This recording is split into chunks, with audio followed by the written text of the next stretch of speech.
in our life. Sons of the King.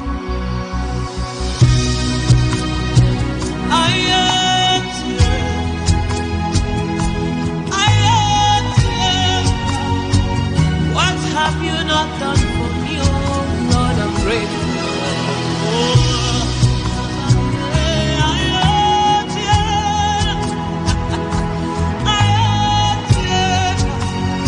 What have you not done for me, oh Lord, I'm grateful.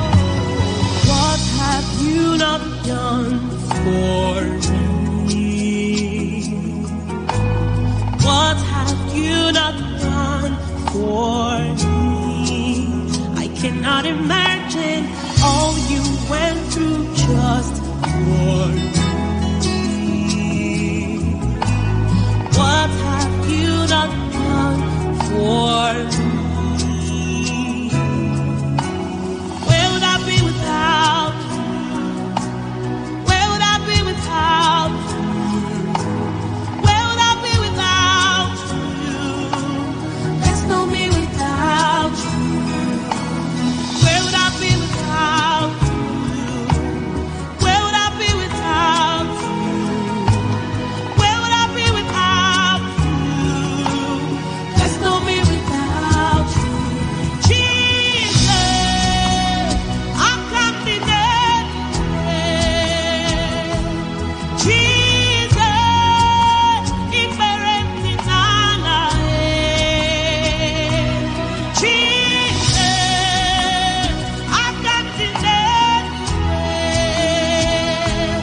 Jesus, imperenti nana. I come to it. I come to it. For all you have done for me. What have you not done? What have you not done? What have you not done? What have you not done for me? I cannot imagine all you went through just for me. Ooh. What have you not done for me? My own strength failed me. Friends and families turned your back at me. Lord, you stood by me. You never let me down. My own strength failed me. Friends and families turned your back at me. Lord, you stood by me. You never let me down. Jesus. I'm something else. Jesus. Ignorant in our life. Oh, you have done for me.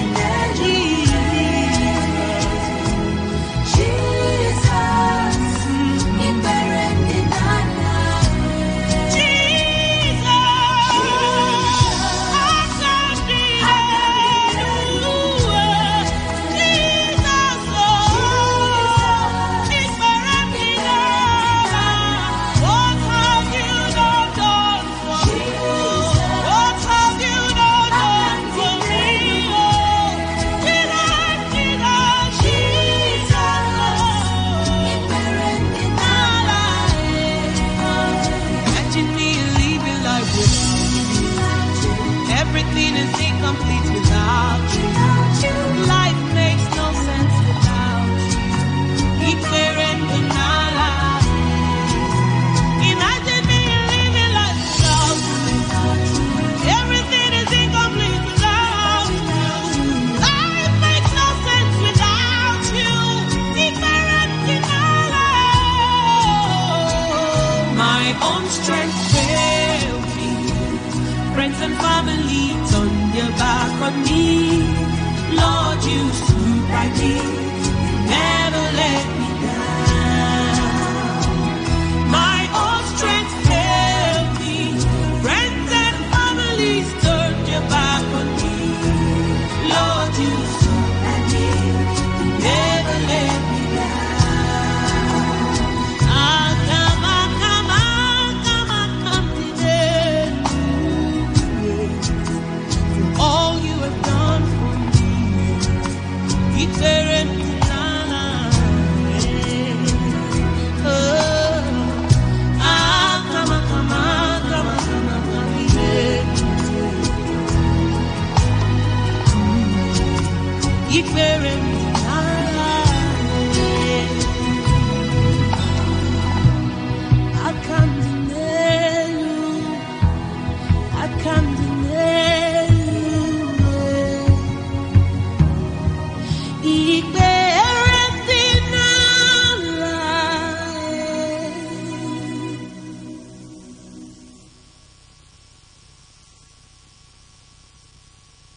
Yesterday, today and forevermore.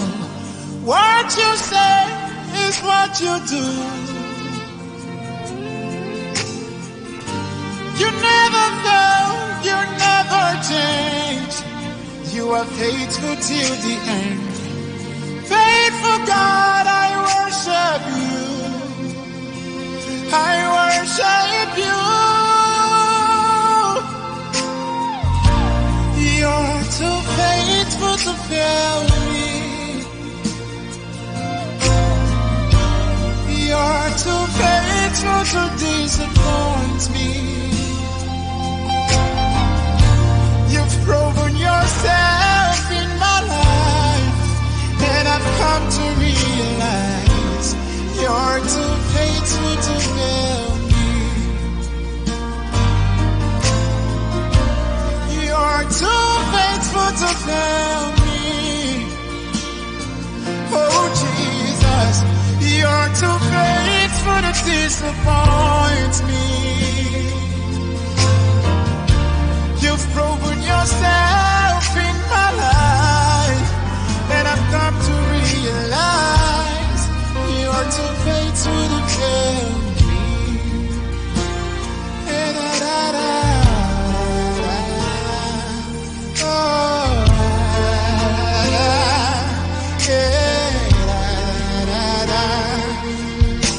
Yes, we worship. You are God. You are who you are.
are too committed to leave me.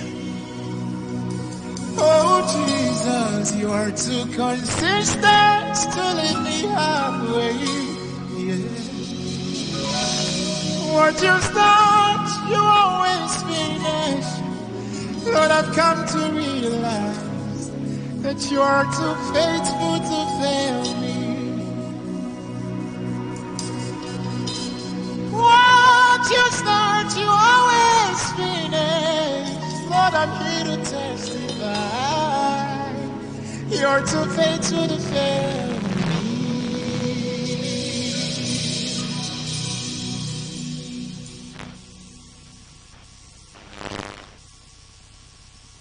Preview. You're about to listen to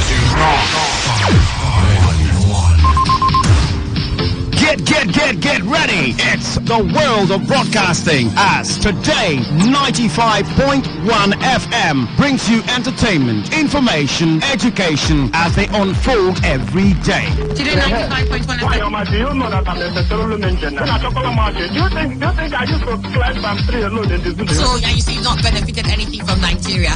What was your favorite Nigerian movie growing up? 1, 2, 3. It's like a... Yeah. It took time. Conspiracy. Today, 95.1 FM. Don't touch that dial. Make sure you are tuned to your numero uno. Tell me, where's your money now? Why, man? I will not get out.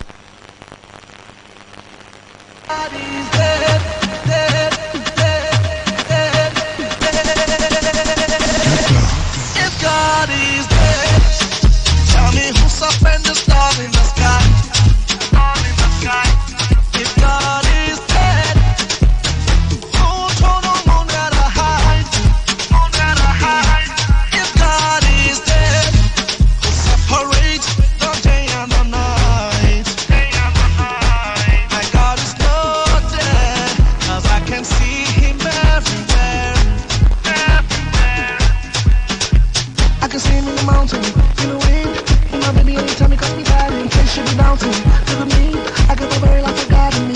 Because he lives, I can face tomorrow. Because he lives, my life free from sorrow. Because he lives, I'm free from the evil. Because he lives, he lives in me. He lives in you, he lives in me. I can face tomorrow. He lives in me, he lives in you, he lives in me. I can face tomorrow. He lives in me, he lives in you, he lives in me. I can face tomorrow. He lives in me, he lives in you, he lives in me. If God is dead, who regulates the times and the seasons? If God is dead, who puts a Chinese If God is dead, then who created the heaven and earth? Oh, my God is not dead, 'cause I can see him everywhere. I can see him in the mountain, in the wind, in my baby anytime he calls me daddy. In case you be doubting, look at me, I got the very life of God in me. Because he lives, I can face tomorrow. Because he lives, my life free from sorrow. Because he lives, I'm free from the evil. Because he lives, he lives, he lives in me. He lives in me. I can face tomorrow. He lives, he lives, he lives, he lives, he lives in me. I can face tomorrow. He lives, he lives, he lives, he lives, he lives in me. I can face tomorrow. He lives in me. He lives in you. He lives in me. Rich, let's go. Now in a minute, let me jump for this, 'cause this track is super cool. We be riding on the rhythm, releasing all the spirit till it takes all over you. Rich on the mic, 'cause you know the game, and you tell them what to do. Get on the dance floor, dance to this, bounce to this, boogie down to this. Ha. Lift your hands high to the most high in His highness, flying the city and the hill behind us. We never mind us, we triumph, Zion. Let me break it down so we tackle it, the love things, the blood things, we said it on the trust things. Now we brand new, so we run things. Same song with your rich, wrong things. I can face tomorrow. Because Beautiful Sunday morning it is, the 22nd day in January 2023. Happy Sunday to you and good morning. It's 11 minutes past 9 and I'm saying a very, very happy Sunday to you, a very beautiful morning to you. I wish you all of the best, all the good things that this day has come with. You shall receive it to its fullest. Thank you very much for staying glued to this dial. We had to undergo some maintenance this morning. That's why we came up a little behind schedule. We apologize for keeping you on hold. But thank you very much for staying glued. Thank you for making us your best friend. Thank you. Can't thank you enough. My name is Gloria Kati, and this is me saying thank you once again. It's that time of the day every Sunday morning where we dig deep in related to the gospel of Jesus Christ and the Christian living, right? And so this morning it's not going to be an exception. I've got something that I would like to share with you and have you throw in your weight as it does concern you and I and, of course, the Christian faith. All right? I will be doing this till 10 a.m. before the next program comes your way. So, to make it a small time for you and I. It's a two-way thing. I talk, you talk, we talk. And that's how we have a great conversation, you know. I remain your true friend on the radio. Once again, say 95.1 FM. And I am pretty much excited to have you join us. Keep the dials locked. Welcome. Tell me who's up in the star in the sky. Star in the sky. If God is dead, who told the moon that I hide? Moon that I hide. If God is dead, who separates the day and the night? Day and the night. My God is not dead, 'cause I can see him everywhere. Can you see God everywhere? Mention it. Mention where you can see God. Look around. Look at nature. Look at everything. The beautiful creatures. Look at everything around you. And tell me whether or not you see God. That's a beautiful tune there. If God is Dead. Remixed by some song featuring Richie Rich. So, welcome once again. Now, what do we have on our table?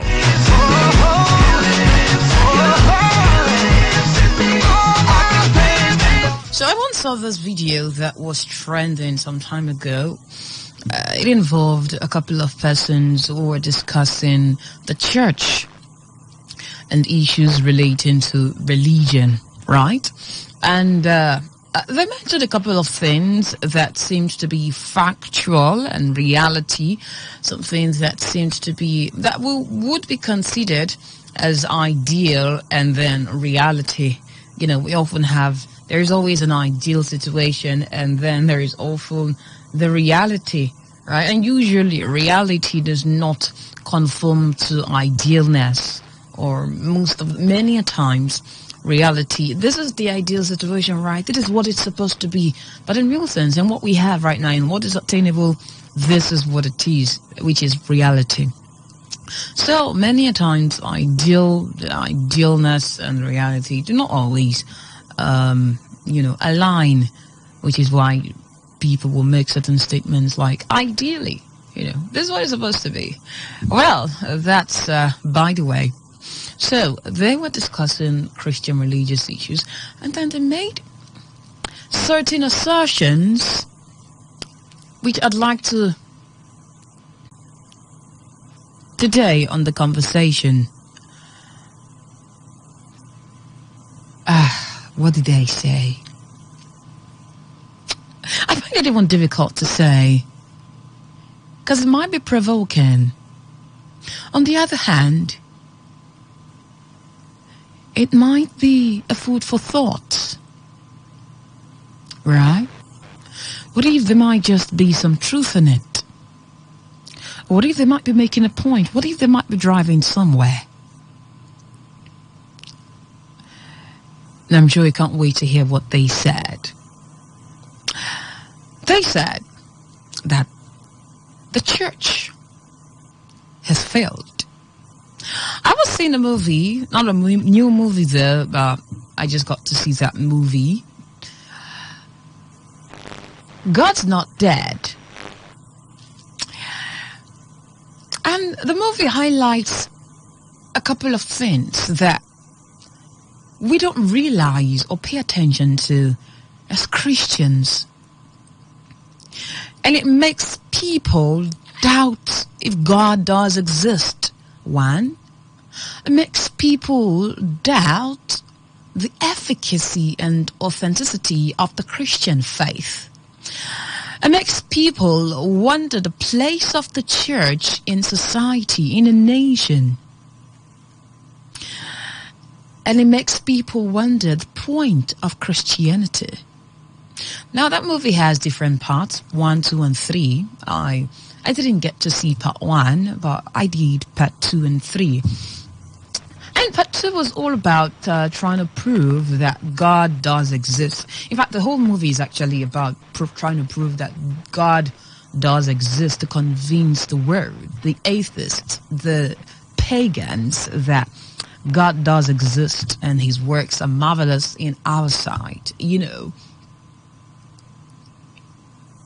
And some of the key points in that movie is how that many a times when we go through tribulations, we tend to forget God. We tend to forget his words, his directions. And there is something that one of the characters mentioned in that movie, one of the pastors, he said that the Creator is usually quiet in times of temptation and tribulations.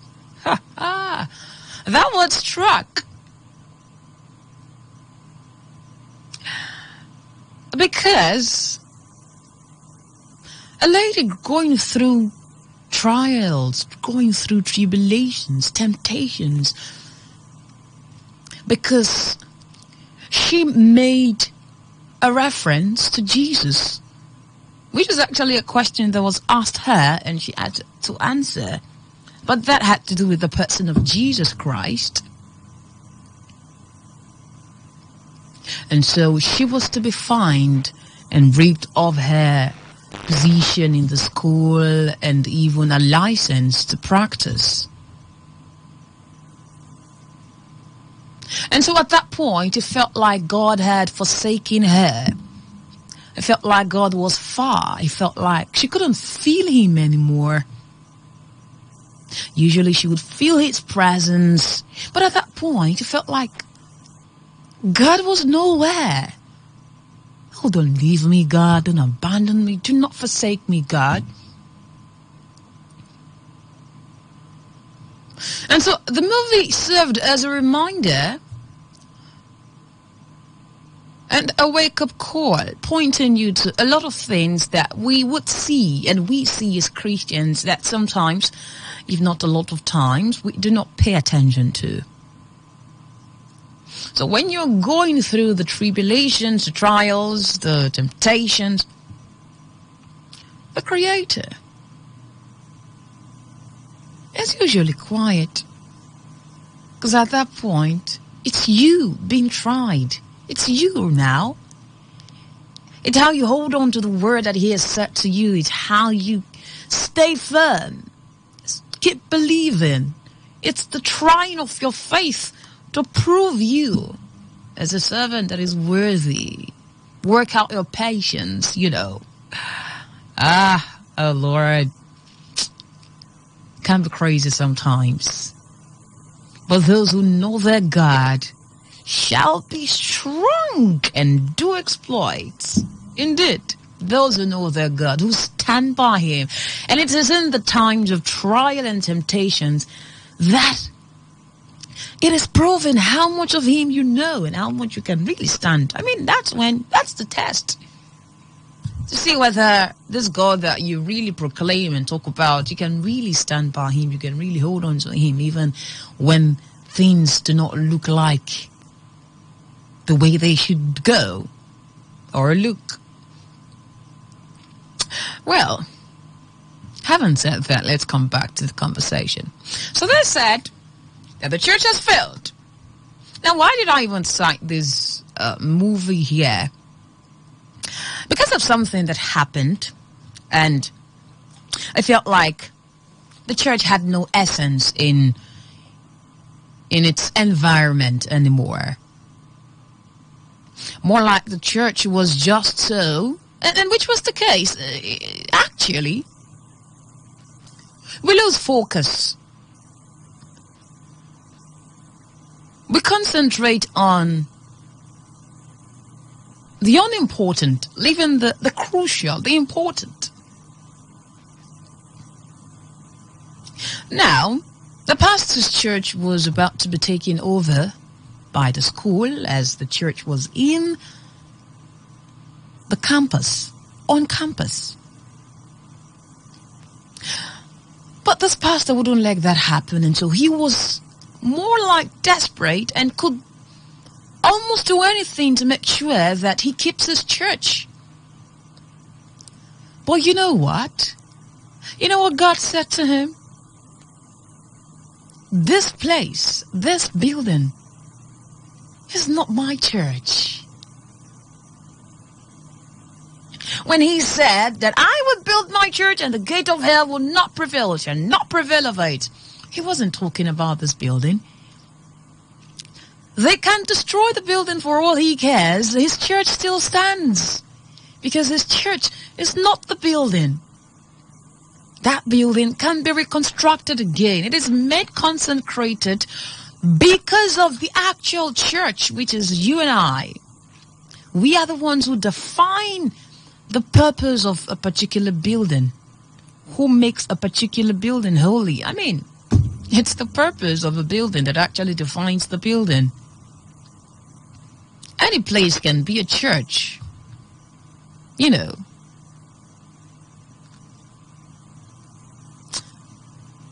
So at some point he allowed these emotions get the most of him, the best of him,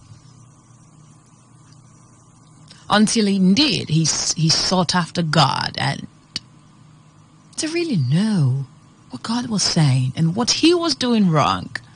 And that's the point, to get to the point where we realize that there is something we are actually doing wrong. There is something that is not going right. And God will just be watching you. Until you get to that point where you question the happenings to know what your contribution is, how you are making that thing go right or wrong. Until we get to that point, things will not go right. We won't get them right. Because oftentimes, there are a lot of things we are doing wrong. And so God told him, this is not my church. It was at that point that he had peace. He then knew what he was doing wrong. Does this sound familiar to you? Does it sound like something that is happening in our present-day Christianity? Where Christians, clerics, believers pursue after vanity upon vanity. I like the way the Bible puts it. All is vanity. Vanity upon vanity. It says, lay up treasures where it cannot be corrupted. Lay up treasures in the heavenly places. For where your treasure is, that is where your heart will be. Lay treasures in the heavenly places, where nothing can corrupt, where nothing can take away, where it always stays.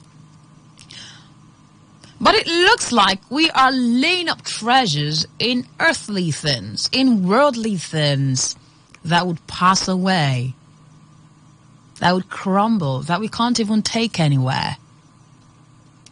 And so because that is where our treasure is, that is where our focus is, that is where our passion, our heart, our love, our focus, everything is, and we can literally die for it or kill for it even. And so these people say church has failed.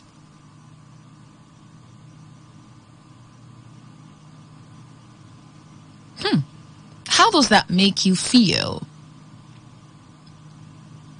How do you agree with that? They cited a couple of things as the reason for their assertions. And one of the things they cited was confusion and conflicting doctrines amongst churches, disunity, judgments, how church folks can be so judgmental, how clergymen mislead their members, how that they do not preach the actual gospel of Christ and they don't even live it. All you hear is prosperity. All you hear is getting rich.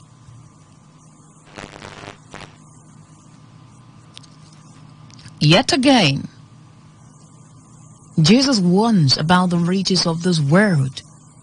It's all vanity. It's counterfeit, vainglory. The true glory of God, the true riches of God is the Holy Spirit.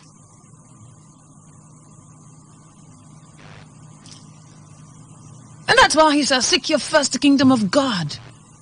Not the kingdom of this world, not the riches of man, not the riches that this world has to give. That's counterfeit. That's not the original. It will fade away.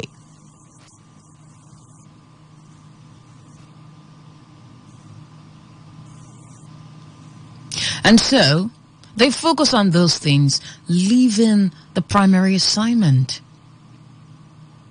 of actually birthing believers, nurturing them to grow, to mature up into the fullness of Christ and spreading love. Preaching and spreading love.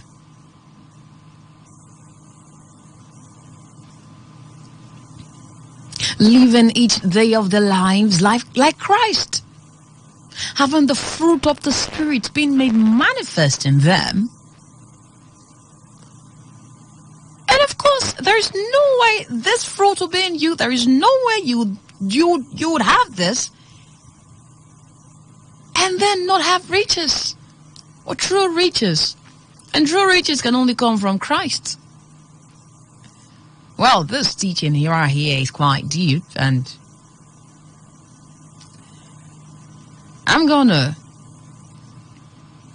talk about this particular issue with a guest because we have a lot of controversy around this particular topic. We have a lot of misconception, a lot of doubt and questions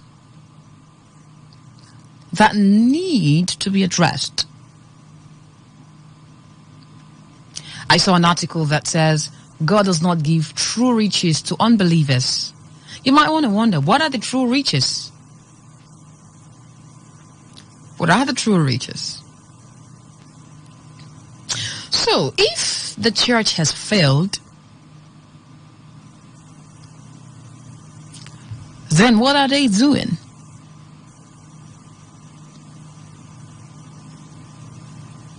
If the church has failed,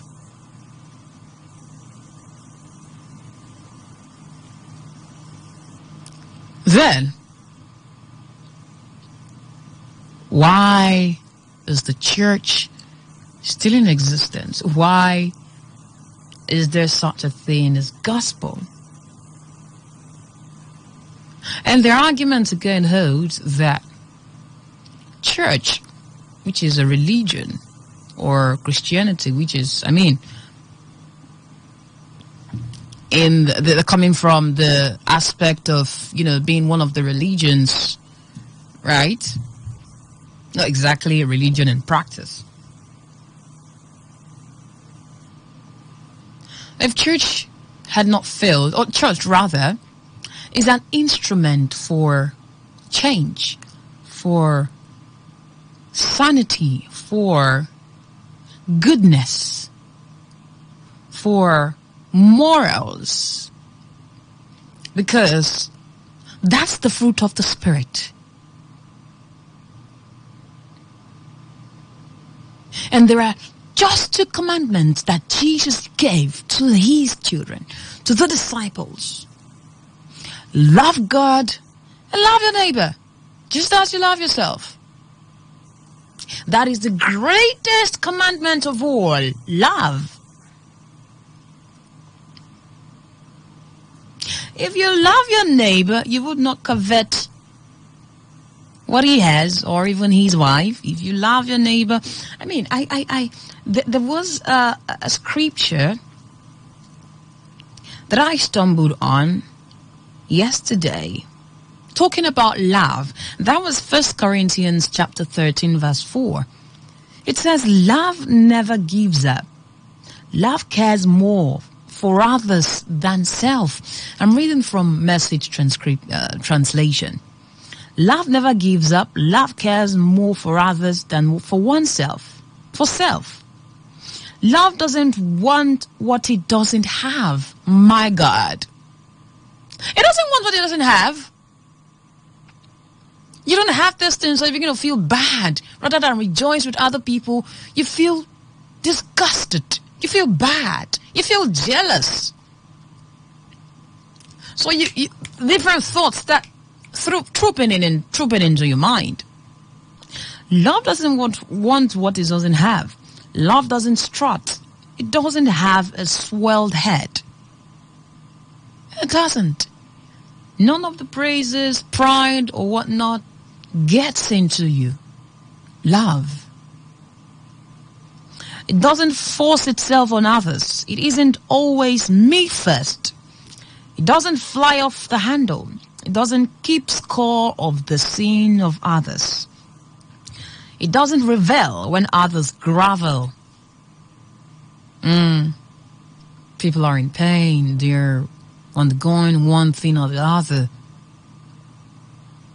And you're rejoicing. It takes pleasure in the flowering of truth. It puts up with anything. It trusts God always. It always looks for the best. It never looks back, but it keeps going to the end. Love never dies. Inspired speech will be over someday. Praying in tongues will end. Understanding will reach its limit. But love never dies. It never reaches its limit. So in other words, if church was carrying on with its mandate as it ought, the commandment of Jesus Christ, which is to preach the love of God, show it to all men, teach it to all men, preach the gospel. What is this gospel? It's just love. The love of God. God given Jesus to us, showed us the depth, breadth, the length, depth, breadth, and height of the love of God.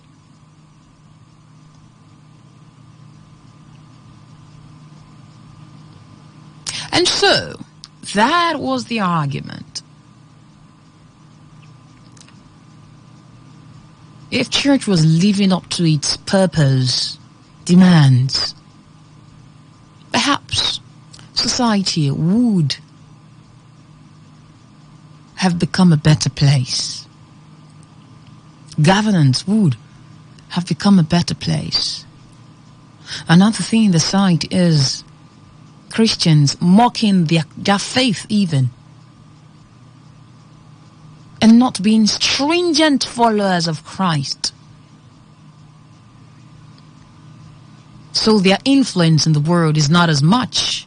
Rather, the world is influencing them.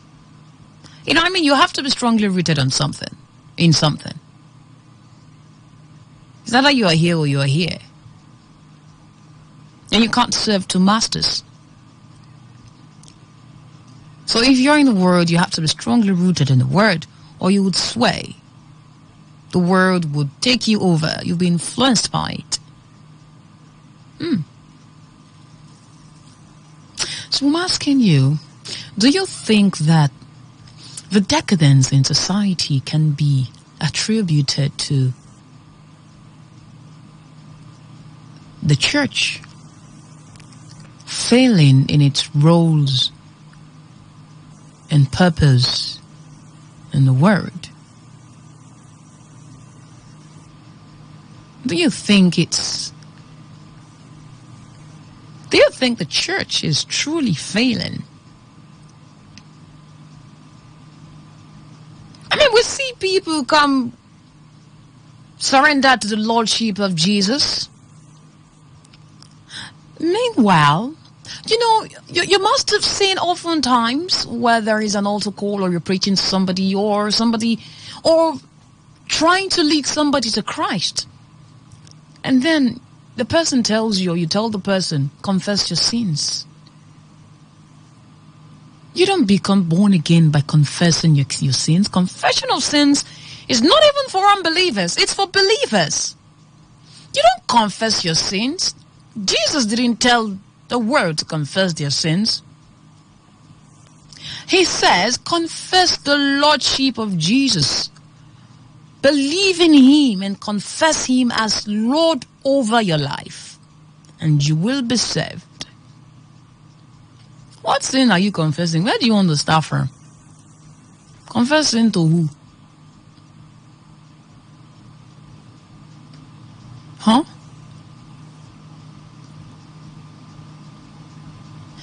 It's the Lordship of Jesus.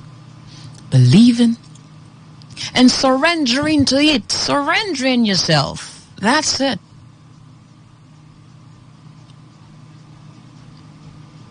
I think I just found myself another topic which I would share. So,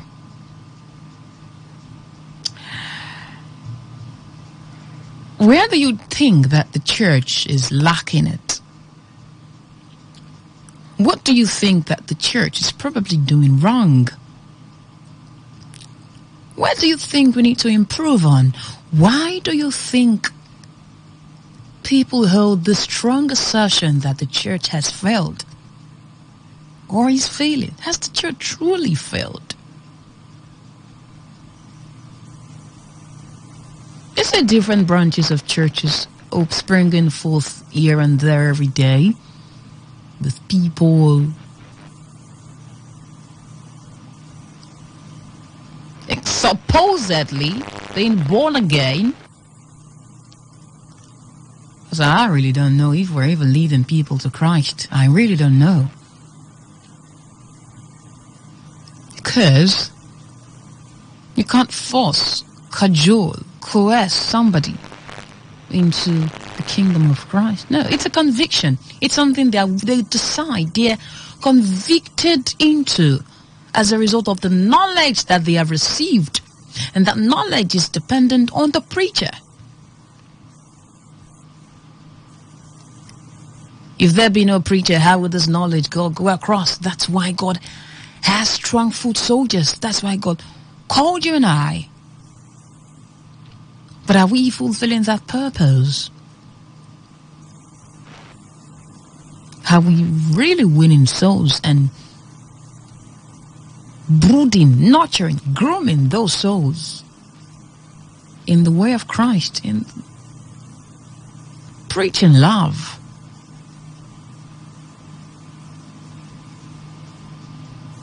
Let's get your thoughts this morning.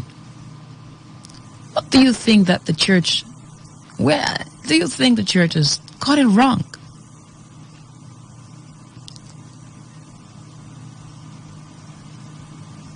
Because I feel if everything was right, then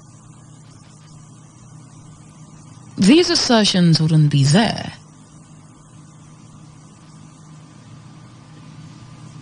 What do you think is the gap that needs to be closed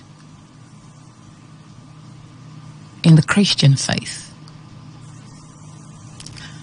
Let's hear from you. 0817-000-0951, 0817-300-0951, or 0810-951-3 0951 0810 951 0951.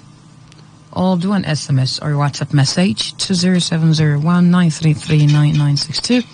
Send in an SMS or WhatsApp message to 0701 933 9962. 0701 933 9962.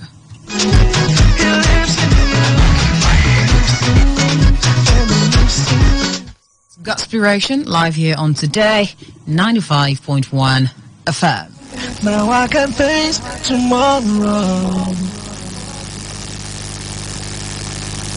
Hello, good morning. Hello. Okay. I do hear that we don't have network issues this morning. If God is dead, tell me who's up in the storm in the sky. Storm in the sky. If God is dead, who told the moon where to hide? Moon where to hide? Do you agree that the church is lacking?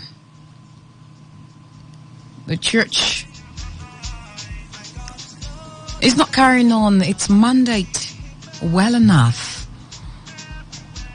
Or are people just,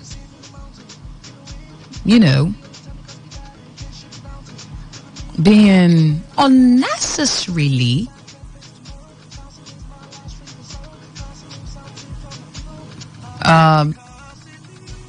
finding fault? Always ready to pick on the church. Or do you think that the church, on the other hand, has been the one allowing this? Has allowed this? They actually did some comparison with other religions, but I'm not here to compare with other religions. Rather, just focus on one. And are your thoughts on why you think and how you think things are not going the way they should go?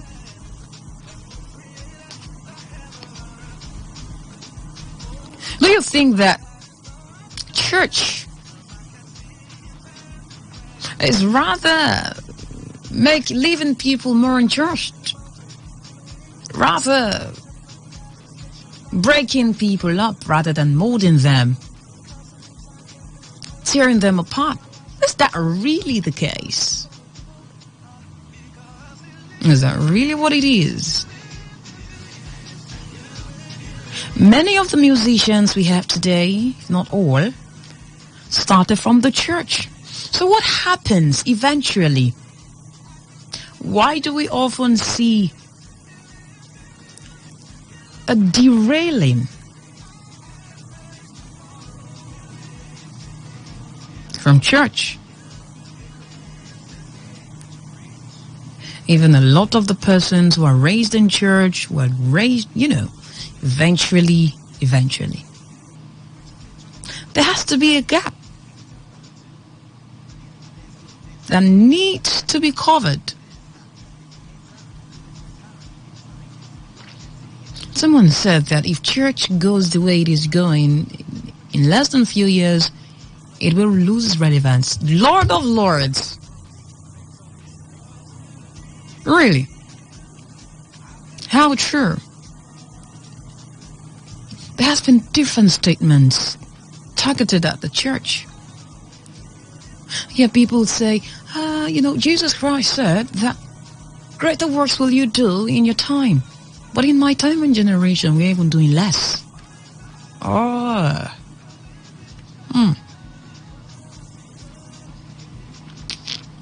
True or not?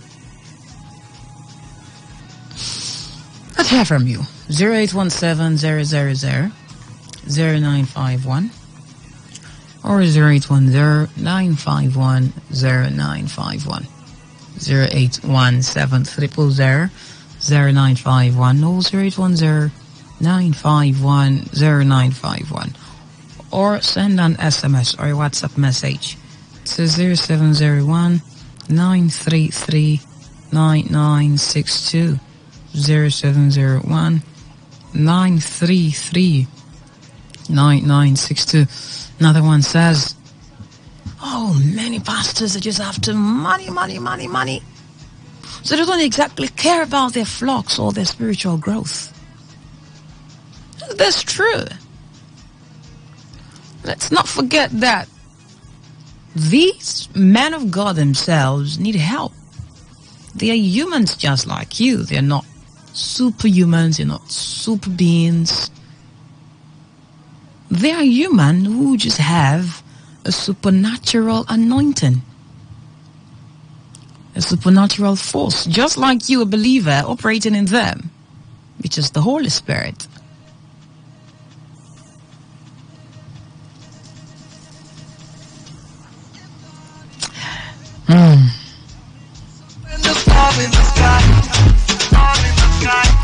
If God is dead, who told no one where to hide? If God is dead, who separates the day and the night?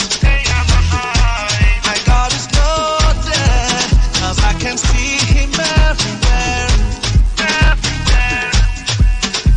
I can see Him in the mountain, in the wind, in my baby anytime He got me down. In case you're bouncing, live with me. I got the very life of God in me. He constantly lives, I can face tomorrow. Constantly is my life free from sorrow. Constantly lives, I'm free from the evil. 95.1fm, good morning. Hello? Hello? Oh, dear Lord. Hello, good morning. Hello?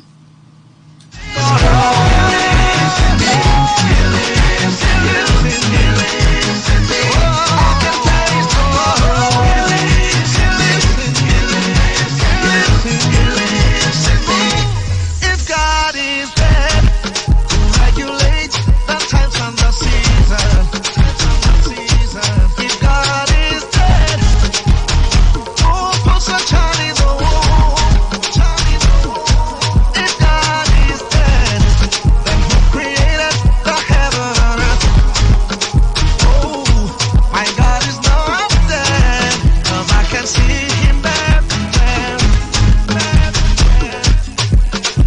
I can see Him in the mountain, in the wind, in my baby anytime He got me bad. In case you're doubting, look at me. Okay, so it appears that we are having a bit of a network issue here. I sincerely apologize. Because He lives, He lives, He lives, He lives, He lives in me. I can taste healing, He lives, He lives, He lives, He lives, He lives in me. I can taste He lives, He lives, He lives, He lives, He lives, He lives in me. I can taste tomorrow. He lives, He lives, He lives in me. Rich, let's go. Now in a minute, let me jump a bit, 'cause this track is super cool. We be riding on the rhythm, releasing all the spirit till it takes all over you. Rich on the mic, 'cause you know the game, and I tell her what to do.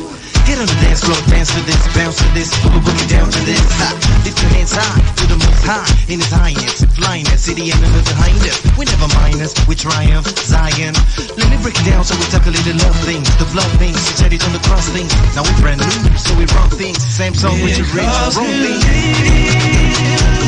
I can taste tomorrow because He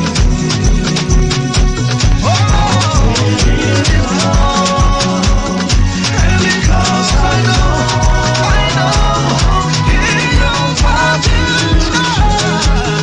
My life is what I live in just because He lives. Because He lives, He lives, He lives, He lives in me. I can taste He lives. Jesus speaking to His disciples said, go ye into the world, the whole world, and preach the gospel.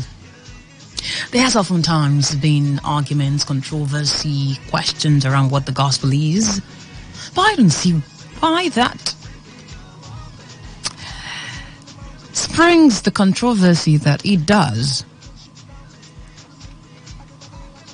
Well, I probably wouldn't be thinking well if I said that, because there has been different interpretations of the Bible, and this is because many a times people interpret the Bible out of context. They forget that for every scripture there is a context. And sometimes the context may even not apply to this dispensation.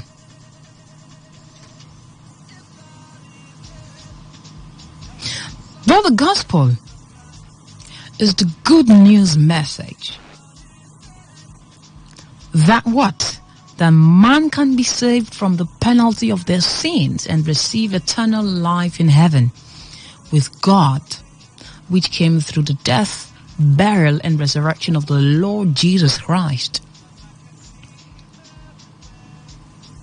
I mean, that's what John 3:16 says. For God so loved the world that he gave his only begotten Son, that whosoever believeth in him should not perish, but have life eternal. Oh, for they that die live in Christ, and they that live in Christ shall never die. What does that mean? It simply means that your life on earth is not the end.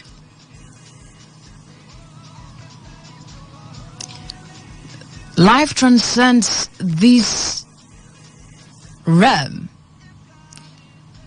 the cosmos, this universe. Life transcends it. And our life here is death, rather, is a passage, a transition from this realm to the next realm. And so the same consciousness you have in this realm, you would have it in other realms. Don't think, oh, let me just live this life now. If I die, it has ended. It hasn't ended. Your life continues. And so those that live in Christ, their life is for eternity. Nothing can pluck it off. They shall not be judged by their sins. They shall not live the rest of their life in damnation, in eternal agony, pain, but in splendor, in the beauty of his holiness. And the riches of this world, it's just a counterfeit. It's just vanity. It's not a real thing. It's not a real deal.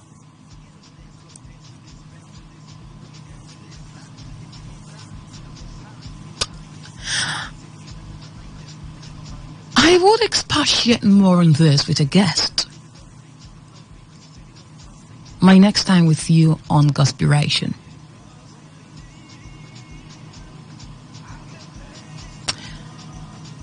Because we need to know the truth and be set free.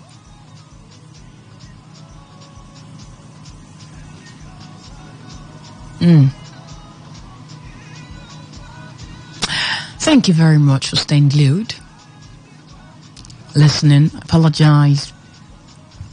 Bit of a network issue here. Could barely connect. But all I can say is,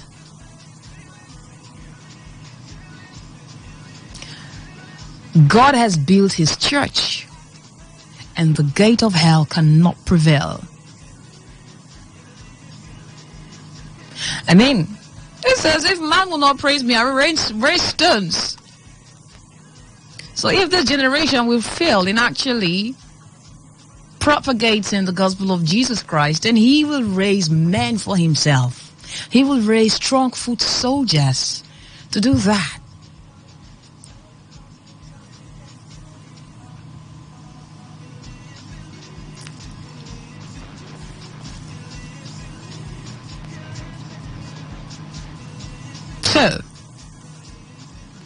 In essence, or in reality, the church has got to wake up on certain things that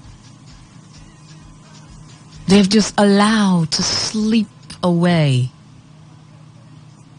And like I said,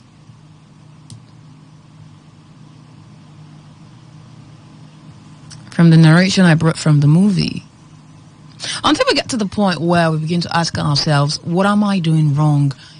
When we will not get the results that we need. We will not get it right.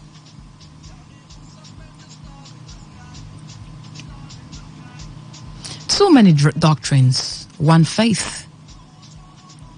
So many languages, one faith. So many teachings, one faith. So many beliefs, one faith. How does that help?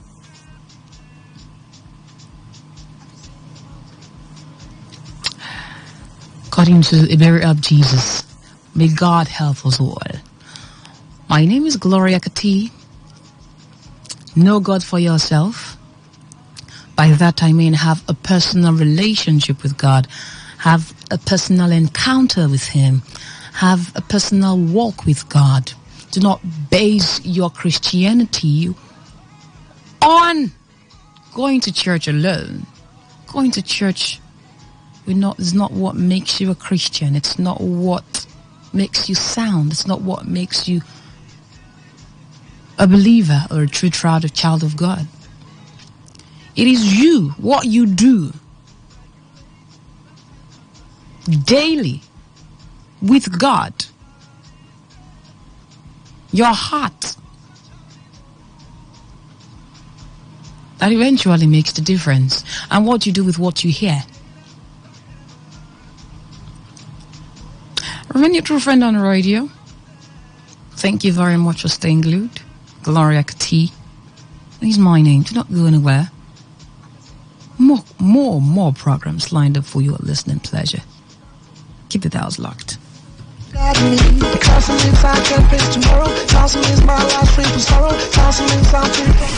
This is Today 95.1 FM.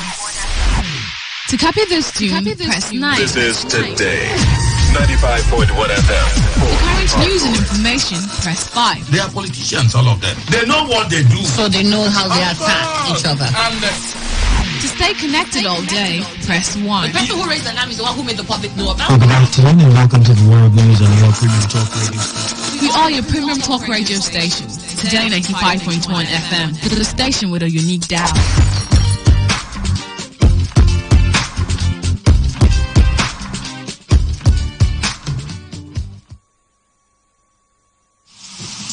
When the weather becomes strict and everything becomes unsteady, the only way to go is tune to Today 95.1 FM.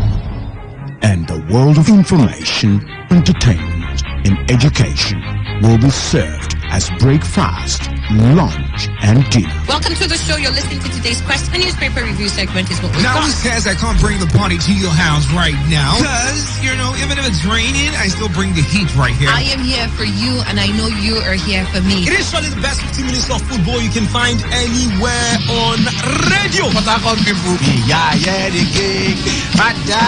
Back here in the Garden City of Port Harcourt.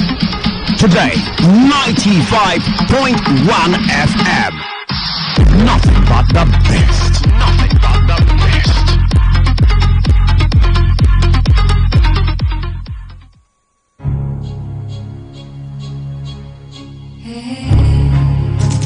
I don't know what put that on now. I go match on that. Oh yeah, give me that thing. Come on, give me the phone. Give me that thing. Oh yeah, insecurity has become a common factor in our general language within the Nigerian space, no doubt. Not only has it become a threat, it has begun taking diverse dimension we cannot ignore. A solution we seek. A desire to stop the trend is imminent. What's that? 2 seconds.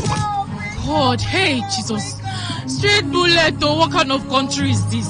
Hey, boy, I just said to go and buy something. What kind of thing is straight bullet from where? I'm finished, though.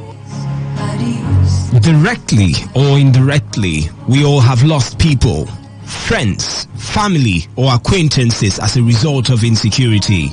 But is security only the job of the government? No. Security is not one man's job alone. Every individual in the society has a role to play in order to achieve a secure society. We urge citizens and indigents to adhere and respect the laws of the state, report irregular activities to the authorities, and we implore security agencies to carry out their duties as stipulated by the Constitution and not infringe on the rights of citizens. If we work together, we can build the Nigeria of our dreams. This message is brought to you by Today95.1 FM.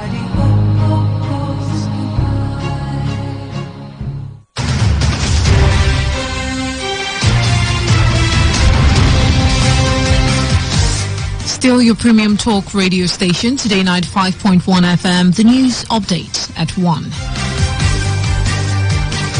The federal government is making plans towards the recovery of... they call my line again now. Hello? Hello? What is happening? I've not been getting that desired result on my advert placed on radio. You said you wanted a good place to showcase your products now. Yes. Someone told me about Today95.1 FM and I said I should call. Okay. Just come to Today95.1 FM. I beg, I read news now. Thanks. On my way.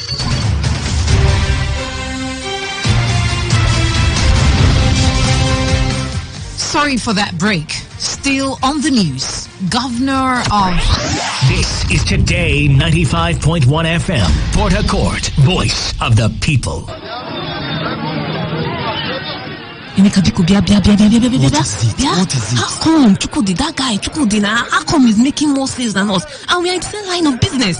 Relax. Cool down. Are you sure he's not using something? Ask him so that whatever he's using, we can use it.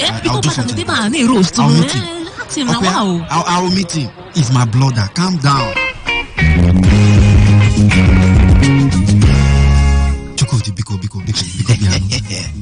What is that thing you are doing? I'm your brother. What is that thing you're doing? Look at your shop now. It's always busy. Look, my friend, it is very simple. I don't tell you this thing before, but you know the I am willing to go anywhere, any length. Just what is it you are doing? What is the secret? It is very simple. See, just take your business, okay? Take your business, go to DFM for adverts, and you go experience change. Chukudi, stop this joke now. I tell you, because now, as they talk so, their rates don't drop. Chukudi, are you being serious? I dare you. This man goes safe. Got Chukudi. Want buy something new? Got Chukudi. You collect money. Chief can face you come now. I come. Emeka, I need to go now. But don't forget though, Today 95.1 FM. Carry your business, go give them, and you go see change. Yeah, you can be the greatest, you can be the best. Chukudi, Dalo, thank you very much. Big up, family. Thank you. And the world's gonna know your name.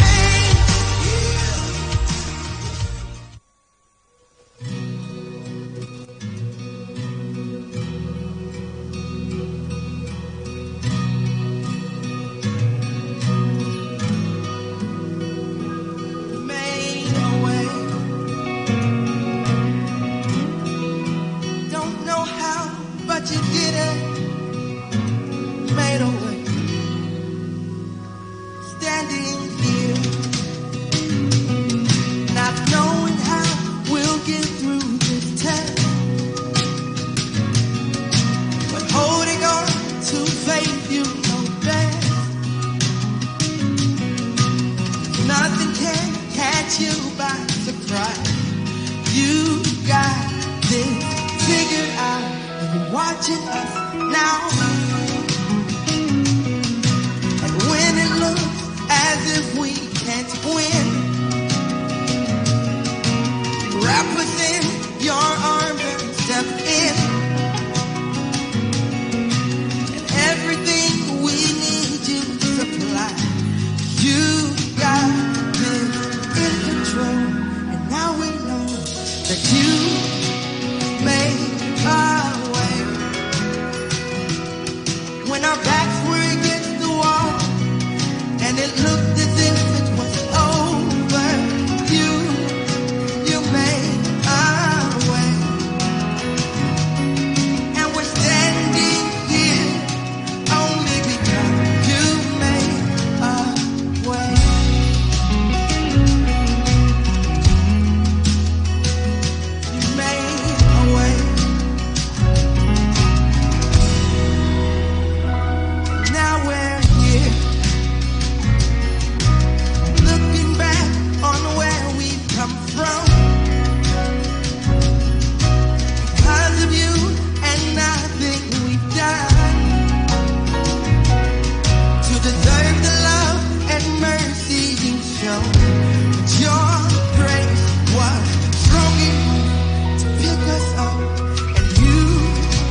standing. And we're standing here only because you made us. You made us. Made a way. You made a way. Made a way. You made a way. Made a way. You made a way. Made a way. Don't know how, but you did. Made a way. Don't know how, but you did. Made a way. Don't know how, but you did. Don't know how, but you did. Don't know how, but you did. Don't know how, but you did. And I don't know why. Don't know why. Don't know why. Why you saved me? Don't know why. Why you kept me? Don't know why. Why you good to me? Don't know why. Over and over and over. Over and over and over. You keep on, keep on, keep on, keep on. Don't know why. Don't know why.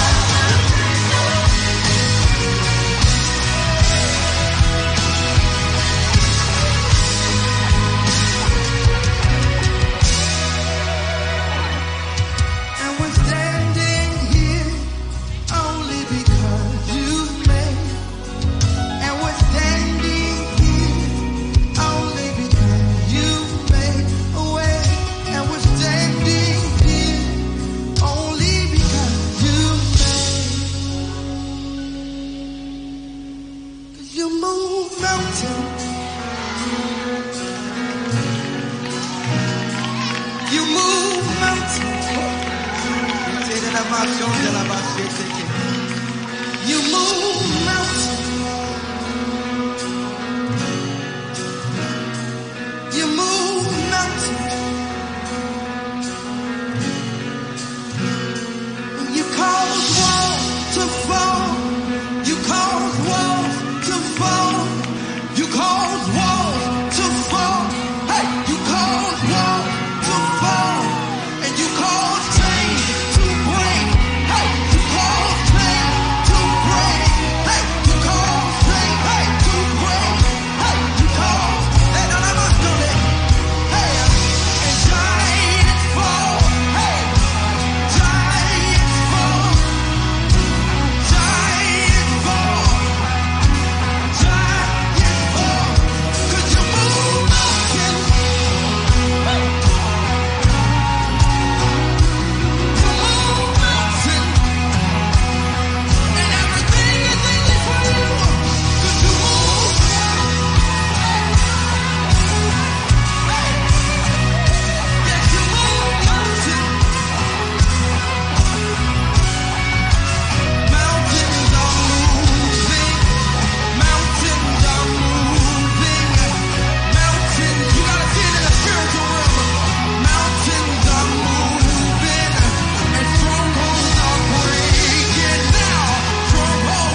Come on, everybody, open your mouth and worship the Lord.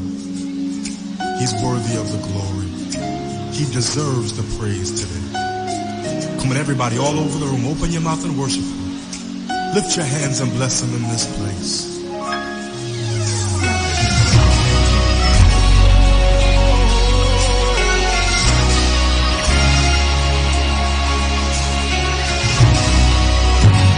Real simple song. It goes like this.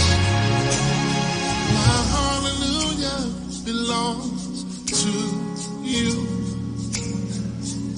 Oh Lord. My hallelujah belongs to you. My hallelujah belongs to you. Oh Lord, yes. My hallelujah belongs to you. You deserve it. You deserve it. You deserve it. You deserve it. My hallelujah. Sing it, y'all. Come on, y'all got it. Come on, say, my hallelujah. From the bottom of your heart, lift your voice. My hallelujah. Lord, my hallelujah. Yeah. Then we simply say, you deserve it. Real simple, say it, church. From the bottom of your heart, tell the Lord, you deserve it, Lord. Yeah.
hands together one time.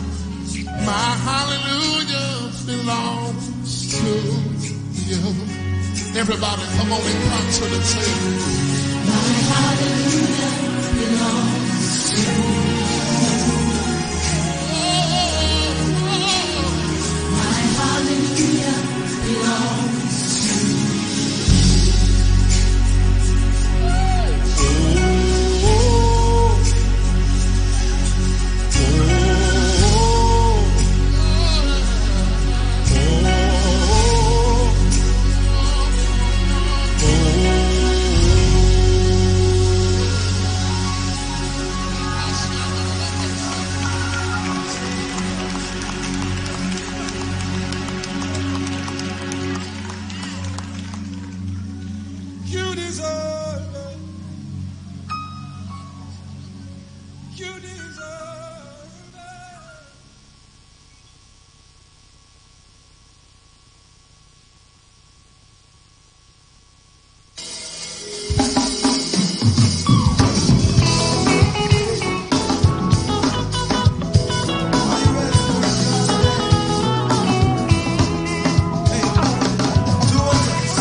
There'll be no more shame.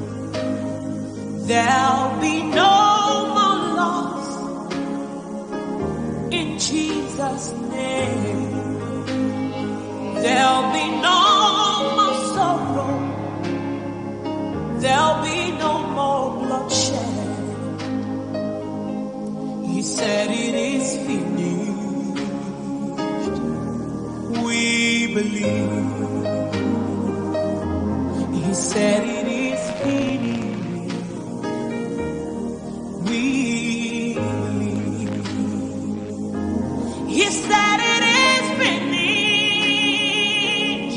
He said it is finished on the cross of Calvary. He said it is finished. Yeah, we believe.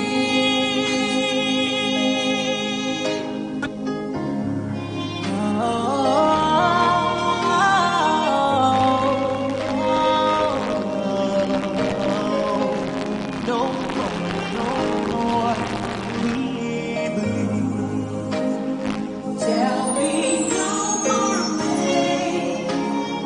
There'll be no more shame. There'll be no more bloodshed in Jesus' name. There'll be no more loss. There'll be no more sorrow. He said it is finished. We believe. Oh, he said it is finished. We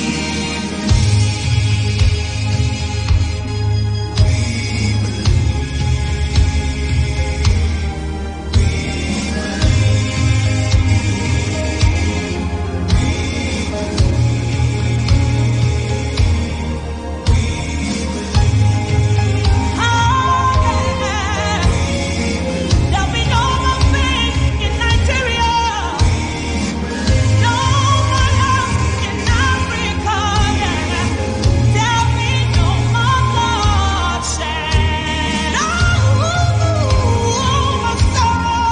We believe in you, Jesus, that you're able to do exceedingly abundantly better than what I can think. Holy Father, we believe, yeah.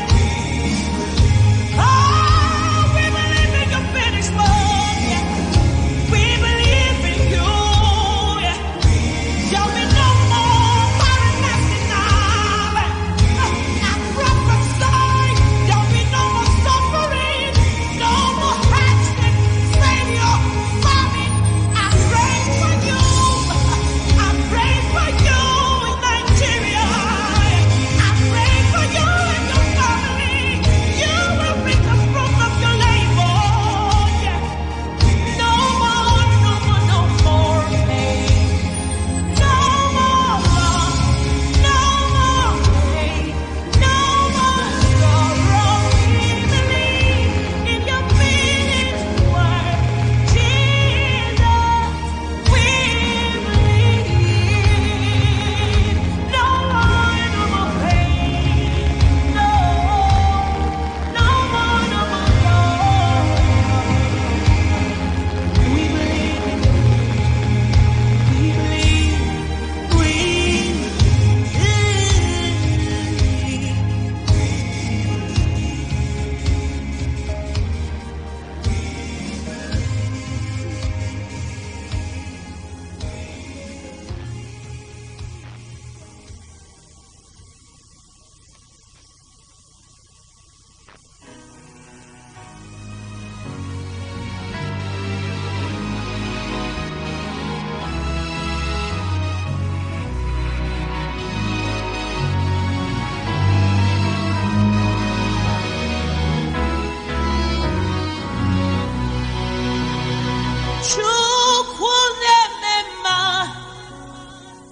Chukwu nemema, chionye chemonu,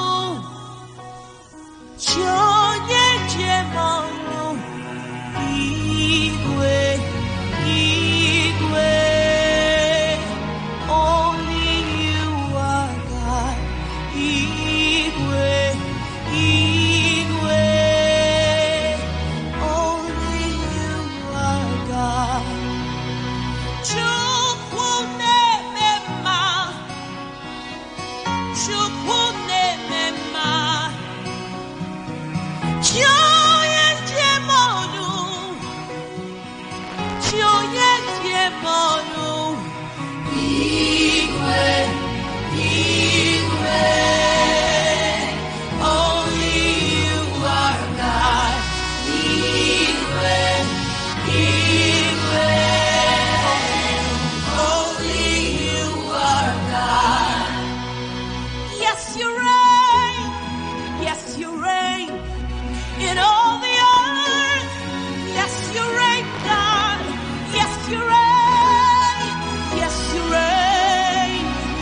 After all I've been through,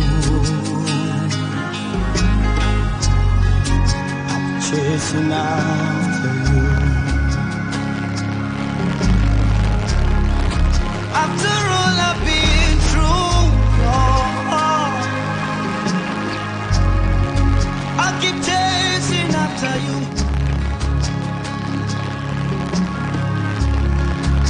I'm nowhere close to the perfect man. I am nowhere.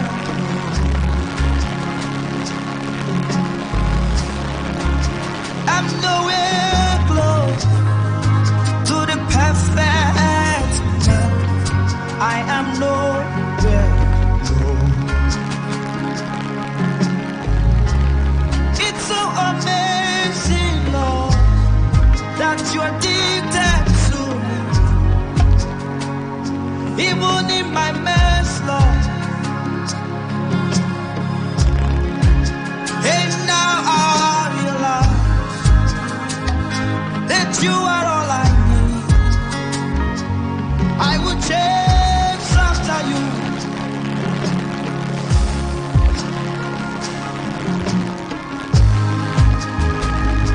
No depletion in your essence, I will chase till I look like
after all I've been through, I'll keep chasing after you. No matter the storm, no matter the pressure, even if it falls like rain, I'll keep following you.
God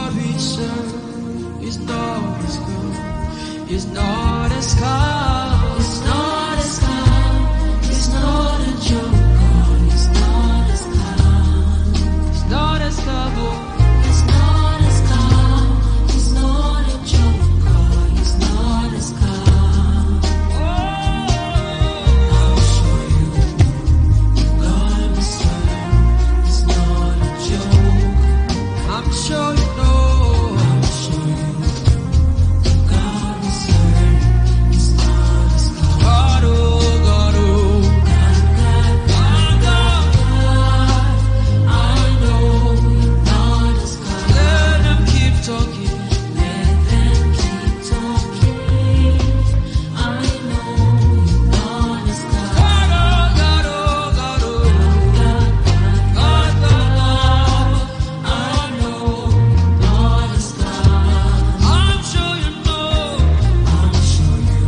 a joker. I'm sure you know the God we serve is not as good. God, God, God, God, God, we are sure you are not as good. Let them keep disbelieving. We know you're not as good. I've seen firsthand the God we serve is not a joker. I know you know God we serve is not as God. He's not as God. He's not a joker. Always believe. Never lose your faith. He's not a joker. He doesn't play pranks with your life. I know you know God we serve is not a joker. He's not a man that he should lie.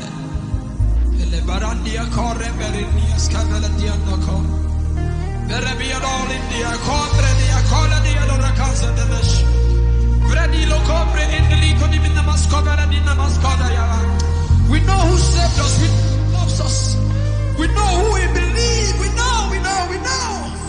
The words we stand on, we know.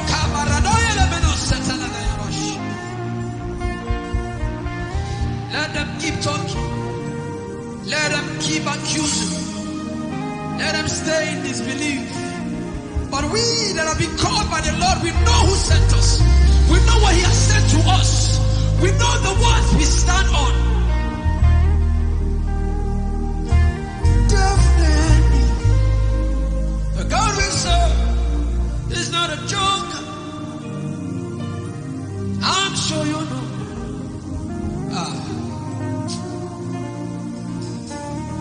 God, oh, God, I know you're not a son. Let them keep talking. I'm sure you're not a son. I'm sure you know the God who serve is not a joke. I'm sure you know the God who serve is not as God. God is helping us. God is helping us. God is helping us. God is helping us. I'm sure you know the God I serve is not a joke.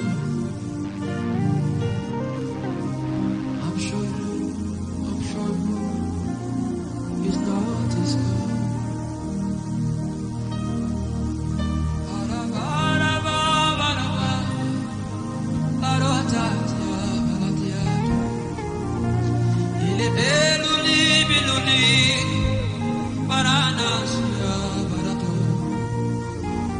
The same way he delivered the children of Israelites from the wilderness. The same way he delivered you from that mess some years ago is the same way he will deliver you. Because he's God the deliverer. He's God the deliverer. He does not leave you stranded. He said, I will be with you till the end of the age, till the end of the earth, till the end of the world. He won't leave you stranded. He's not a man that breaks hearts. He doesn't disappoint us. He doesn't play ojoro. He does his own part of the deal. He doesn't play ojoro. I know the God is not a joke. I'm sure you know the God is not as good. Take it to the banks. God we serve is not a joke. Tell it to the world. The God we serve Bible says, he that started a thing will end it, will finish it. He that started that good thing in your life will finish it.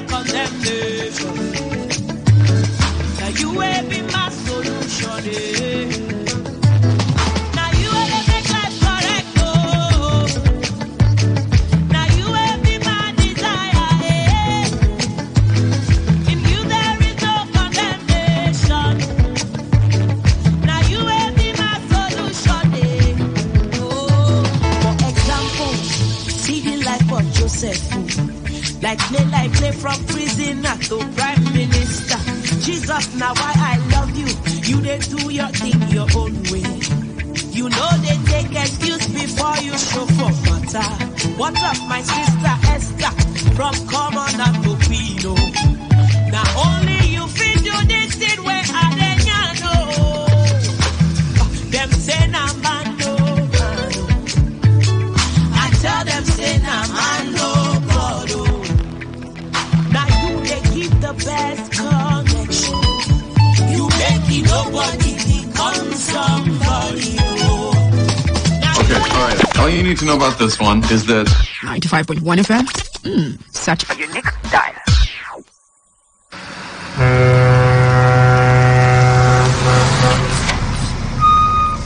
Officer, take. Officer, give me number. No time. Ma, they match am. They go.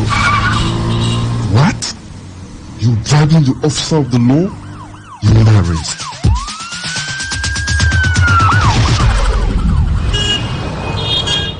Let me see your papers. You can go. They're in order. Drive safe, okay? I don't understand though. No be the same country again. Officer reject bribe. They arrested me yesterday. That yesterday, I could do my papers. Since I pass now, I pass without fear. You too, make you do waiting they right. For we country to better, it is for we hand. If you like, do like say you know hear am. To give or to take bribe, now offense. No, I don't hear am, Abi. You hear am too, Abi. you hear am. You hear am well. They themselves, they hear am. Now the voice of the people. Let him bring this message give now. Today 95.1 FM. Now we be the voice of the people.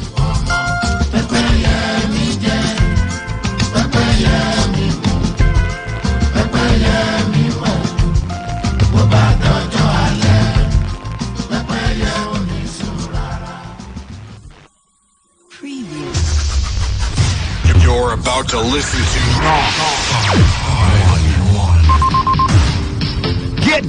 Get ready. It's the world of broadcasting as Today 95.1 FM brings you entertainment, information, education as they unfold every day.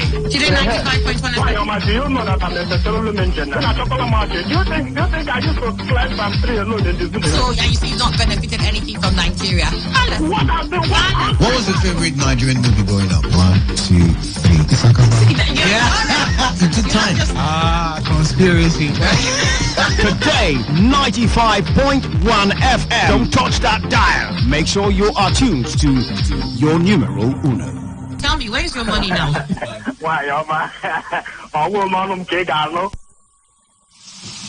When the weather becomes strict and everything becomes unsteady, the only way to go is tune to Today 95.1 FM.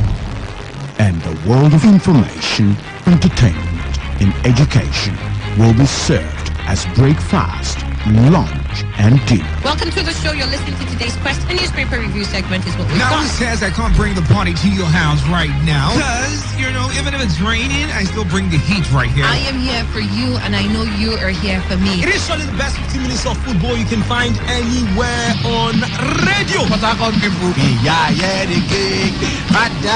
Back here in the Garden City of Port Harcourt. Today, 95.1 FM. Nothing but the best. Nothing but the best.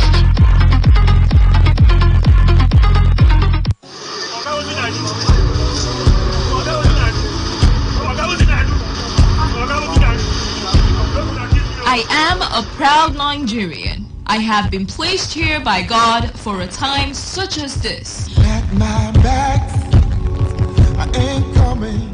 The degradation, challenges, and problems faced by Nigeria are the perfect backdrop for me to develop and utilize my God-given potential. I will not complain. I will not criticize. Rather, I will use my skills, gifts, relationships, and experience to find long-lasting and revolutionary solutions to the many challenges confronting Nigeria.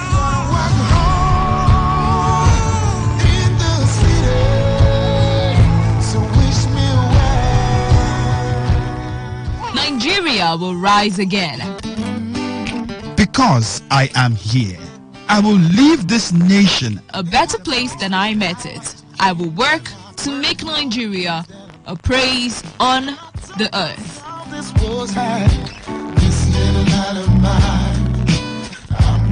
I will work to make Nigeria a praise on the earth. So help me God. Let me tell you how I got this far. This message is brought to you by Today 95.1 FM, Voice of the People.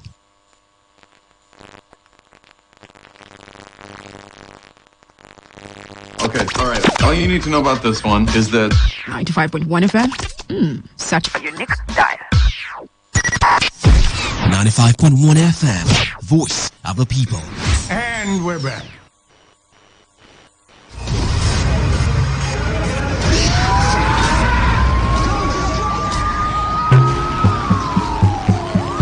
Peace is a situation where there is no war or violence in a society. Peace allows wealth to accumulate and the society to advance. Through peace, generations of wealth, education, technology can build up, thereby making people very prosperous and happy. Without peace, there will be violence, war, and underdevelopment in our society. The most disadvantageous peace is far better than the most just war. Let us embrace peace for a better society. This message is brought to you by your premium talk radio, Today 95.1 FM. It's what I pray for. All around the world. It's what I pray for my. Hello, I'm Claudia Hammond, and this is Health Check from the BBC, where we scrutinise the latest health stories for you.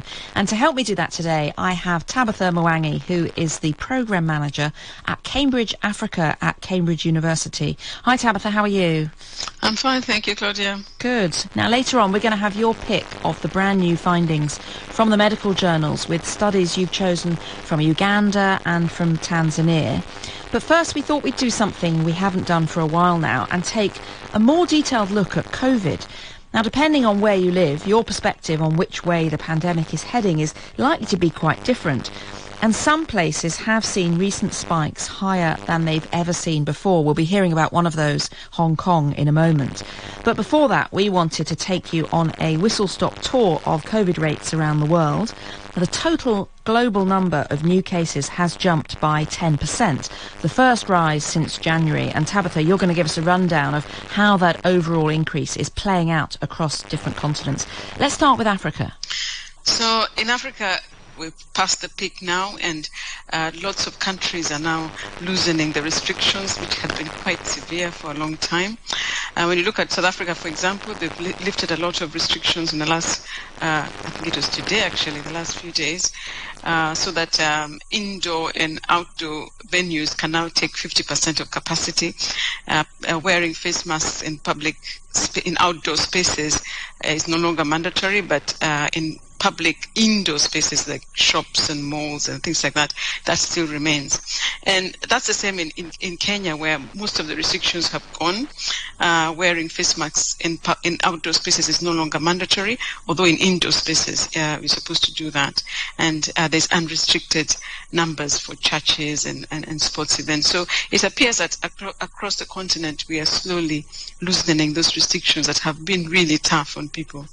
And we've also seen restrictions easing across much of Europe as well. So some countries such as Denmark and the Netherlands seem to have passed their most recent peak and the number of new cases has been falling.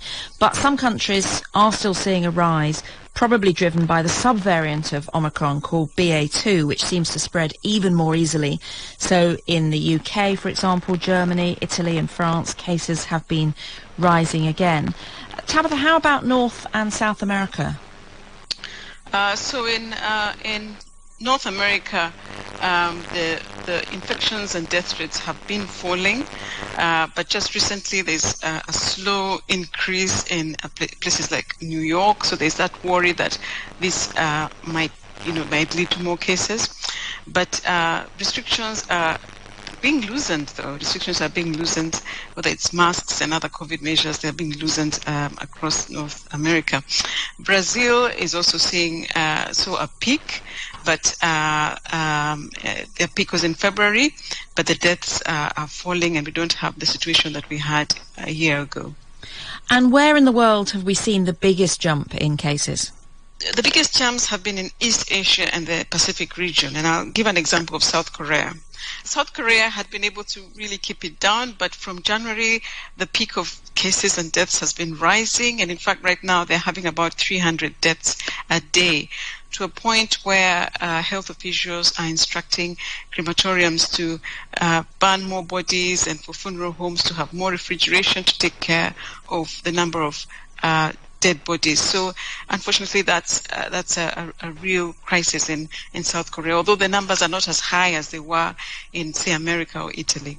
And Vietnam, Thailand and Australia have all recently experienced their highest wave of infections since the start of the pandemic. And New Zealand went from fewer than 1,000 cases a day to more than 20,000 a day in just a couple of weeks. But again, their numbers seem to have peaked a couple of weeks ago, and they still have had fewer than 200 deaths in total during the entire pandemic, and restrictions are now being eased there. And of course, New Zealand and Australia have deviated from their original zero COVID strategies. But in mainland China, a strategy a bit like that remains at the moment. How is China faring? China has done pretty well. They had 2 deaths from COVID in January 2021, and it is only in the last 3 days that they had a COVID death in Jilin in northeast China, and both of them were elderly and one had not been vaccinated. So so they're sticking to their zero COVID policy, despite the new surge of Omicron. And so there are millions of people in lockdown, living in lockdown at the moment in some places. Yeah, in some places, yes. And then this brings us to Hong Kong, which had been one of the most successful places in the world at controlling the virus. But then that all changed, and recently it has had the highest death rate in the world. And you might well have seen the pictures of people being treated outside hospitals because the beds were full. Now, the good news is that new modelling that's just come out predicts that the fall in cases there's been in the last 3 weeks will continue. And this week it was announced that some restrictions will soon be eased. And there's going to be a new approach there to dealing with the virus. So we thought we'd ask what went wrong when things had been going so well. Dr. Vivian Wong is a public health advisor and honorary professor of Chinese medicine at the Hong Kong University, and I asked her how she and her colleagues reacted when they saw the sudden rise in the number of people with COVID who were dying. We were definitely shocked, but then there is reason for it, and the main thing is the fact that we have a large population of elderly. And so these are people who, most of them, would have some chronic diseases, And in Hong Kong, we also have a problem of overcrowding, both in homes as well in residential care homes for the elderly. So then once it gets started, then the infection would just transmit, because Omicron is so infectious. 6 to 8, the reproduction rate. More importantly is that it has so many asymptomatic infected people. So, it's like half the people are walking around with the virus, but they have absolutely no symptoms. So that is very different from the previous Delta or Alpha, Beta, and so forth, right? That is what caught us unprepared. And there also seems to have been a surprisingly low vaccination rate amongst the over 80s. So now 39% have had 2 vaccines, even though they are available. Why are rates so low amongst the oldest people? You think they'd be the people most keen to get the vaccine? Actually, vaccine hesitancy has been in the whole population. And so it took the government a lot of work, a lot of incentives, gifts, and then lotteries and so forth to induce people to go and get vaccinated last year. But then the elderly, you see, there are several types. One is actually those who can't look after themselves and they are in homes, who cannot give proper consent. So we ask their guardians or the relatives. The relatives dare not take the responsibility because they see them being so frail, and therefore they refuse consent. So that is the major thing. Again, even the GPs who actually look after them thought, well, they're really frail, and they're afraid that if they die after vaccination, it would be, their responsibility. And hence, so they were very cautious as well. So it was actually unfortunate that all this happened, and we had to wait until elderly were dying so fast that people became scared. And therefore, now it's getting better. And was it a matter of distrust in the government and people not wanting to do what they said, or distrust in medicine, perhaps, that put some people off? No, I don't think it's related to anything with the government. It's just that, our population are not keen on vaccines. Even the winter flu vaccines, uptakes were low. And so, the people who died, a lot of them more than 100 years old. Okay, we had the oldest was 112. So these people would have a lot of fixed ideas about what they want to do with themselves. So it would be difficult to persuade them to do something that they don't know too much about. So what would you say the strategy is going forward? I know you've been attending briefings on this. The chief executive mapped out her plans on looking at the data. We predict that after the plateau, the numbers will come down gradually. And she has actually announced, effective April the 1st, which is very soon now, that we are going to allow people to come back from UK, USA, and so forth. All right, so we have 8 countries or 9 countries. People can travel back again. But she has also mapped out a 3-phase strategy of opening up. And I think she used that to induce people to keep to our non-pharmacological interventions, the social distancing, the masking, and so forth. So we are hoping that when we relax, we don't have to mandate, and that people will still keep their public health measures on a voluntary basis. And you've also seen the latest modelling. What does that suggest in terms of what will happen, of how many people will become infected? Oh, yes. That is from the University of Hong Kong, our School of Public Health. They project by the end of April, 4.5 million being infected. So that is more than half the population? Yes, by the end of April. And then we are actually trying to achieve 90% vaccination in the coming month, in April. The immunity from this, together with the vaccination, we will actually have hybrid immunity. So the idea is that COVID rates will continue to fall because people will be protected with a combination of immunity from vaccination and natural immunity from having caught the virus already. Now, if this is successful, it will come as a relief to many. There are concerns amongst some that strict quarantine rules have been taking their toll on people's mental health. For a time, everyone who tested positive had to isolate in hospital regardless of whether they had any symptoms, and this overwhelmed hospitals. Since then, hundreds of thousands of people have been isolating at home. Christian Chan is an associate professor of psychology at the University of Hong Kong. He's also a warden at a student residence. So I was interested to know how he and the students have been coping while COVID rates have been so high. What happens, say, when a student tests positive? So here we have a quarantine zone, an isolation zone. If they're tested positive, then we'll put them in a room for 14 days. And everyone residing in the same wing, same floor, essentially, would need to be tested and quarantined as well. And what are they like, the rooms where the students are isolating? Are these little student bedrooms? You know, they are small. Some of these rooms are double rooms. Some of them are single rooms.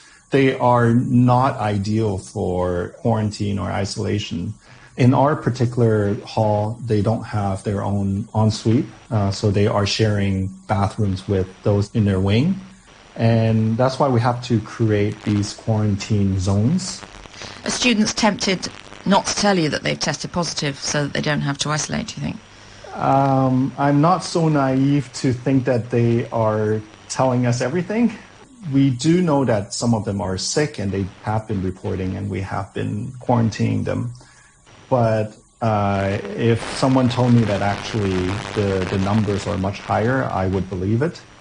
But at the moment, it seems like those who caught the virus seem to be quite asymptomatic. I'm kind of sort of taking a don't ask, don't tell approach, given that I do think that the mental health toll can potentially be just as severe, if not more so, if we are locking them up for 14 days. So yeah, so it's a difficult balance to strike. Yeah, what makes you say that? What worries you about the mental health impact? You know, we are social beings and these are young people, and if we put them in a room for 14 days, that's going to be hard. And students, some of them might already have some pre-existing issues related to mental health, and these are the ones that I worry about. What's it been like for you personally? Well, I have a 2-year-old at home, so she's not old enough for the vaccine. So even though my wife and I are both triply vaccinated, we're trying to minimize our contact with the outside world, unfortunately. So we're still seeing our parents and our in-laws, but I haven't seen any friends or colleagues. So yeah, so it's been difficult. My daughter was born right before COVID hit, so she hasn't seen the world without masks. You know, like some of the earliest words that she learned were like COVID and mask and Omicron. So wow, that's something, isn't it? Yeah, she's only known a world with COVID. Yeah, pretty much. Oh, poor little thing. Now, just this week, there are new findings out on a rather unusual way in which COVID might have been spreading in Hong Kong. And it mirrors what happened with the big SARS outbreak in the city in 2003. The virus spread from apartment to apartment through the drains. Now, research presented to the European Congress of Clinical Microbiology and Infectious Diseases this week suggests that the same thing may be happening with COVID-19 in high-rise buildings. So people brush their teeth, spit the toothpaste out into their sinks where it goes down the pipe and is then sucked into the bathrooms of other residents. Now, Vivian Wong, who I was just talking to, was instrumental in the response to the 2003 SARS epidemic, so she was the perfect person to ask about this. The design of the drainage pipes, there's a U-tube. And if you don't fill the U-tube with water, then this is just air. And then when you have negative pressure inside the bathroom, right? For example, you turn on your exhaust fan, then you're pulling air out, and hence you're pulling air from the pipe into your bathroom. And if that person is infected, your bathroom will be filled with the virus and you get infected. So we have demonstrated that. Therefore, people have been asked to actually rectify the below standard piping, but more importantly, very simply, to pour water into your drains once every 3 days so that you have a water trap. I see what you mean. So the air isn't left in there. You fill it up with water. But the other solution is to change the piping, to change the drainage so that it doesn't do that. But then, we have another way of actually getting infected because of the way that the buildings are. Because some of it in the outer wall, they go into a little closed well between buildings. And then because of a siphon effect, the air got sucked into places where they have open windows. So that's another mechanism. All these actually were documented during SARS, so we are very conscious of it. So whenever we have a cluster of infection within a building, then the experts will go in and check which mechanism it is, whether it's the air going up to the rooftop or is it the drainage. So all this is well documented, and the public actually are made aware of it. So the good news about this discovery is that it is something which can be remedied. Now, you're listening to Health Check from the BBC. I'm Claudia Hammond, and my guest, Tabitha Mwangi from Cambridge University, is still with me. And Tabitha, you've been scouring the medical journals for us, and you've brought us a rather troubling study from Uganda on why women are sometimes dying from unsafe abortions which go very wrong, and how those deaths could often have been prevented. And I should warn people there is some detail here which some may find distressing. So 120 women die in the world every day after an unsafe abortion attempt. So what does an unsafe abortion actually mean? So an unsafe abortion is a procedure of getting rid of a pregnancy, terminating a pregnancy, either by a person who is not qualified, doesn't have the skills, or in an environment that is not safe, or both. And this study was done in Uganda. Why were the women there having unsafe abortions?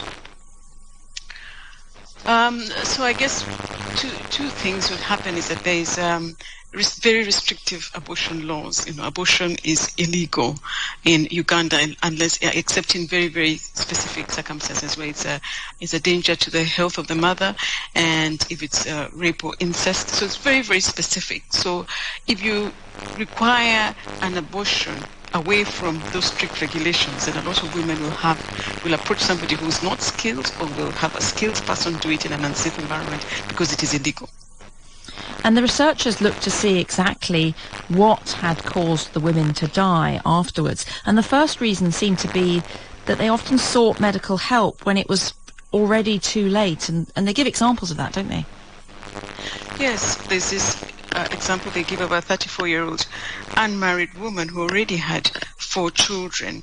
And when she found herself pregnant, she decided to find an illegal abortion. And she started having severe pain and bleeding. But she went home and thought she'd manage it herself. And then 4 days later, she showed up at a health center quite unwell with high fever. And the clinic was saw that she was in a critical condition and referred her. But by the time she arrived in the hospital, she was, in a really, really bad state. And in the end, she died within less than an hour of admission. And do we know why it is that sometimes women leave it till late when things seem to have gone wrong? Maybe they don't know things have gone wrong. So 2 of the main reasons why causes of death for women who have an unsafe abortion, according to this paper, is sepsis, which is a bacterial infection in the blood, and the perforation, the tears in the uterus. And unfortunately, when women have these 2 conditions, they develop the clinical signs, the clinical presentation is very slow in coming. And these women are young, so they're able to withstand a lot and tolerate a lot of discomfort for longer. And by the time they're presenting, they're really in a bad state. And partly the reason why they'll present fine, there's slow presentation of clinical symptoms, but also you have done something illegal, so you're not going to be quick at presenting yourself at a health clinic. And the study found that even when people did get medical help, sometimes they still couldn't be saved. Why was that? So one of the reasons would be the lack of services. So, for example, there was a story. One of the narratives in the story in the paper is a 26-year-old woman who again had 5 children. She was married and she had 5 children. And when she got the 6th pregnancy, she decided to seek an unsafe abortion, and a non-sterile instrument was inserted into her uterus, and she was bleeding. It was really experienced heavy bleeding, but again she was bearing it until she fainted, and her mother decided, she was just standing and she fainted, and her mother decided to take her to the hospital. But unfortunately, while in theater, they tried to operate her, but she died post the operation because of hemorrhage. There was no blood to give her after she came from theater. And the study found that almost all of these women could have been saved. What needs to be done in the future? Yes, in fact, the study showed that only one of the deaths were unpreventable. 12 of the 13 deaths were totally preventable. And what they recommended in this paper is that if a woman presents in a healthcare facility in any of the low and middle income countries, especially where abortion is illegal, then healthcare providers should assume that the woman is in a critical state and immediately start some very basic things like immediately giving IV antibiotics, so that if there is sepsis, then it's dealt with as quickly as possible. It also that an experienced clinician reviews this patient immediately on arrival and not leaving it for late, assuming that this person has presented on time. Always assume that the person has presented late and is in a critical condition. Well, thank you very much for that, Tabitha, and do stay with us. Now, if you live somewhere where COVID cases are on the rise again, are you more worried about standing close to a friend or to a stranger in terms of your likelihood of catching the virus? This is what people were asked in a study that's just out, which was conducted by Ashley Willens, a social psychologist at Harvard Business School in the US. And the results are rather intriguing. We saw over and over again in our initial surveys that people thought they were much less likely to catch COVID from a friend. We did see that they thought they were more likely to catch COVID from a family member, likely because they were living with those family members. But when we were comparing strangers and friends, we saw that strangers really came out on top in terms of people thinking that they posed a greater COVID risk than friends. Which is interesting, because you might well stand closer to your friend than you do to a stranger when you're out and about. Exactly, and we do see this in one of our studies. So we asked people to imagine that they were in a park and to place themselves using a cursor with how far they would stand, either to a close friend or a stranger. And naturally, people do want to stand closer to a friend, even a friend who's unmasked. In general, these findings are related to a broader literature showing that we think that familiar equals safe, and unfamiliar equals threatening. And I wonder if that's something to do with disgust, and there's been so much research that's done on disgust, and is it that perhaps the people that we know, we assume they must be clean in some way when we don't know that? Yes, absolutely. So this does relate to some of this research on disgust, but more broadly on outgroup psychology. So if it's someone that we feel like they're someone we know, that we can immediately trust them, that almost there's this illusory superiority bias, so we think of ourselves as better than average. Oh, just like most people think they're above average drivers, and of course we can't all be above average drivers because somebody's got to be average and somebody's got to be below average. Exactly. So some research has also found that we believe our friends are superior to other peers. So some of our research also speaks to this idea that we think our friends are less of a COVID risk because they must be taking COVID more seriously than the average person, and especially as compared to a stranger. And could it be partly that, particularly if people can't see that many people, they really want to see their friends? And so do we just convince ourselves, if you like, that, oh, they'll be fine, it'll be okay, because we really, really want to see them?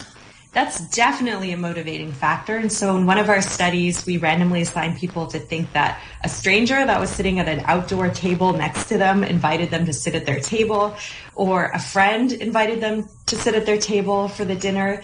And of course, unsurprisingly, people are very motivated to spend time with their friend. But a key factor that still predicted why we weren't willing to sit with a stranger was because we felt like they were more of a threat. And I wonder what this means in terms of what we should do in practice and maybe how to encourage people to keep their distance from people. We've been hearing earlier in the show how the Omicron variant is on the rise in many places.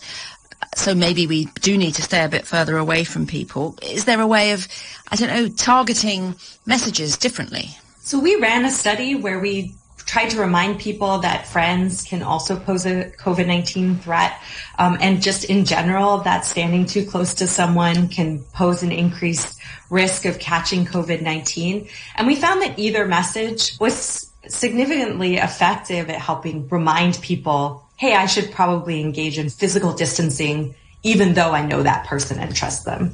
And if you live somewhere where there are a lot of cases at the moment, then people might want to avoid some social gatherings altogether so that they don't mix with as many people. But it can be quite awkward saying, well, I'm not going to come because of COVID. You have looked into that. Yeah, so we've actually run some studies looking at the interpersonal consequences of saying, no, I don't want to go to dinner, I don't want to go to lunch with you because I'm worried about getting COVID. And what we found was people feel pretty awkward, as you mentioned. Yeah, because it feels a bit rude, doesn't it? It feels a bit rude to say, oh, I might catch something from you. Isn't very nice. Yeah. Yes, but what we actually found is that people actually perceived people who were honest. So they said no because I'm worried about getting COVID as more pro-social. And they saw people in a more positive light as opposed to people who just said, no, I can't do that, or no, I don't want to do that. And it also had positive consequences for the inviter's behavior. So the person who invited you to that social event rethought their decision in light of you bringing up the fact that you were worried about going because of COVID. And I suppose that's a bit different. Saying you're not going to go yourself is a bit different from saying, and I don't think anyone else should, which might sound, I don't know, you might be afraid it sounds judgmental. We actually didn't find any negative backlash in our study of that particular framing. If anything, I think people were reading it into it in a positive way that, oh, I can see where that person is coming from. But you might want to be a little bit careful with that more heavy-handed approach. Ashley Willans there. Tabitha, I wonder, have you found it easy or difficult to say to people if you don't necessarily want to go somewhere because you're worried that you might catch COVID or pass it on, maybe? I guess in the early phase of the pandemic, we were all being very, very careful, so that was easy. But as it wore off, you kind of didn't want to sound too worried, especially when you've been vaccinated. You kind of wanted to relax. And maybe because you've been tied up for so long, you just wanted to see people. So. Yes, that's the difficulty, isn't it? That you want to see everybody. Yes, yeah, so yes, it's tricky. Yes, now, before we go, we have time for one more study from you. And this time it was done in Tanzania. And it's about some of the confusion there is for mothers who have HIV about how not to pass on the virus to their babies and what can be done. Because it can very often be prevented, can't it? So it's not inevitable at all that a baby from a mother with HIV will also have HIV. Yes, it's very preventable, and if a mother is taking antiretroviral treatment and they have a very low viral load, then they're less likely to pass it on to the child. If they're also receiving treatment during breastfeeding, then they're less likely to pass it on to a child. So there are many ways in which a woman can prevent HIV transmission to a child. And so since it can be done, what is the problem that they were looking at in this study? So this study was conducted in Kilimanjaro in northern Tanzania, looking at mothers who are HIV positive who are attending prevention of mother-to-child transmission of HIV clinics. And they looked at 520 women, looking at how much knowledge they had about transmission of HIV from mother to child. And how much did women know about it? The studies were quite surprising, that actually 1 in 10 women did not know that they could transmit HIV to their children. 1 in 5 were unaware that breastfeeding was one of the ways in which HIV was transmitted, and over half did not know that they could transmit HIV to their children during labor and delivery. And yet this was a group of women who were attending clinics, and so they're seeing nurses or doctors or other staff. So why weren't they being given the right information? Is there something that could be done about that? Yes, so the researchers who are working on this believe that perhaps it was the changes in recommendation over the years. So in the early phase of the pandemic in the 2000s, the recommendations given to women were do not breastfeed, unless you do not have access to, safe and affordable alternatives. So that message still lingers, that message still lingers about breastfeeding, and that kind of gets confused when you're told later that you can breastfeed exclusively for 6 months, and in fact continue on through even when you introduce complementary feeding for a year. So that mixing of messages causes confusion in mothers. Another thing is that there's not a lot of time for one-on-one questioning. So when mothers are being offered this advice, it's a group of women, and if you've been in a group having a discussion, very rarely do people want to raise their hands and ask a question. So if something is not clear, then the mothers will sort of talk among themselves and give each other advice. So in that way, you find wrong information being passed from mother to mother. Yeah, so it sounds as if really clear information is needed there. Well, thank you so much, Tabitha Mwangi from Cambridge, Africa, for joining us today. And thanks to the producer, Samara Linton, and our studio engineer, Sarah Hockley. You can find me on Instagram and Twitter at Claudia Hammond. In the next episode, we're looking at some intriguing evidence suggesting that the virus responsible for glandular fever, or mono, might also be the cause of multiple sclerosis. And in the meantime, this is how our podcasts at the BBC keep you up to date with what's really going on. Ukraine's capital smouldered as the early sirens wailed once more. The Global News Podcast is the place to find out the latest news twice a day on weekdays and once a day at the weekend. Ukraine's night skies were lit up with explosions, and soon after, roads were occupied by columns of Russian troops. Often a story is about so much more than what's happening that day. And BBC World Service podcasts can help you understand what's really going on and why. This is what they say was on President Putin's mind. Like in the Real Story podcast, where experts and decision makers talk about key stories, helping you to understand the context behind what's happening. There's been an immense dissatisfaction in Russia about globalization. Our Business Daily podcast focuses on the daily drama of work and money, with reports on how global events are affecting working lives. The Russian ownership, you take them out of the equation, that's a big fire sale we can expect, perhaps long term, isn't it? And the Documentary podcast brings you unheard stories, shining a light on real life experiences. Every day, of course, he's asking where is his dad, where is his home, and where is his life. For a wider perspective, podcasts from the BBC World Service. Hello, welcome to Health Check from the BBC. I'm Claudia Hammond, and this is the show with the latest health news and medical research from around the world. And with me to make sense of it all is my guest, family doctor Anne Robinson. How are you? I'm good, thanks. Now, what have you got for us later on today? Well, there's very good news for people who are living with Crohn's disease that affects people's bowels. And there's also information about whether or not you can give mouth-to-mouth resuscitation while wearing a mask. Yes, intriguing one, that one. And we'll hear why the world is short of a staggering 43 million medical staff. But before all that, the study that has been rocking the world of neuroscience. Now, being able to scan the brain to see inside it without cutting it open has, of course, been a huge step forward in our understanding. And there were great hopes that one day we would be able to look at the size of different parts or the activity going on in the brain to be able to predict people's personalities or the emergence of mental health problems. Now, thousands of studies have been done, but now a paper published in Nature is suggesting that the results of some could just be down to chance. Now, just to be clear, this isn't about using brain scans to see what damage someone has sustained after an injury, nor is it about the scans used to work out which part of the brain becomes active when we're reading, say, or looking at faces or doing maths. Instead, it concerns the studies which look at lots of people's brains and then ask whether extroverts, for example, have certain parts that are larger or more active than in introverts, or whether the brains of people prone to depression are different from other people's. To find out why this paper has turned things upside down, I spoke to Sophie Scott, who's the director of the Institute of Cognitive Neuroscience in London, and to one of the neuroscientists who conducted the study, Scott Marek from Washington University in St. Louis in the US. Now, he realised something was wrong when he did a study using brain scans, then tried doing it again, and got different results. Not quite what you want to happen. It started back in late 2018, early 2019. We had 2 data sets, each with 1,000 individuals roughly in them from the Adolescent Brain Cognitive Development Study.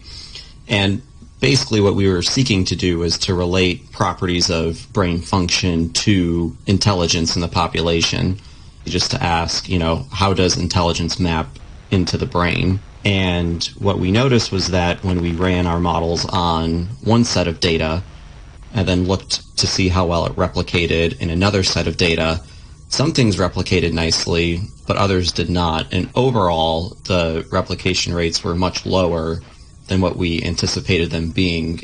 So after you'd already looked at intelligence, you then went on to do analysis on lots and lots of other brain scan studies looking at mental health problems, amongst other things. And did you find the same problem, that actually one study might say something, but it's not necessarily there? Yeah, when we were looking at links between brain structure and brain function and various forms of mental health, such as anxiety or depression, we found a very similar picture, that our replication rates were fairly low when using smaller data sets. So does this mean all the studies are wrong?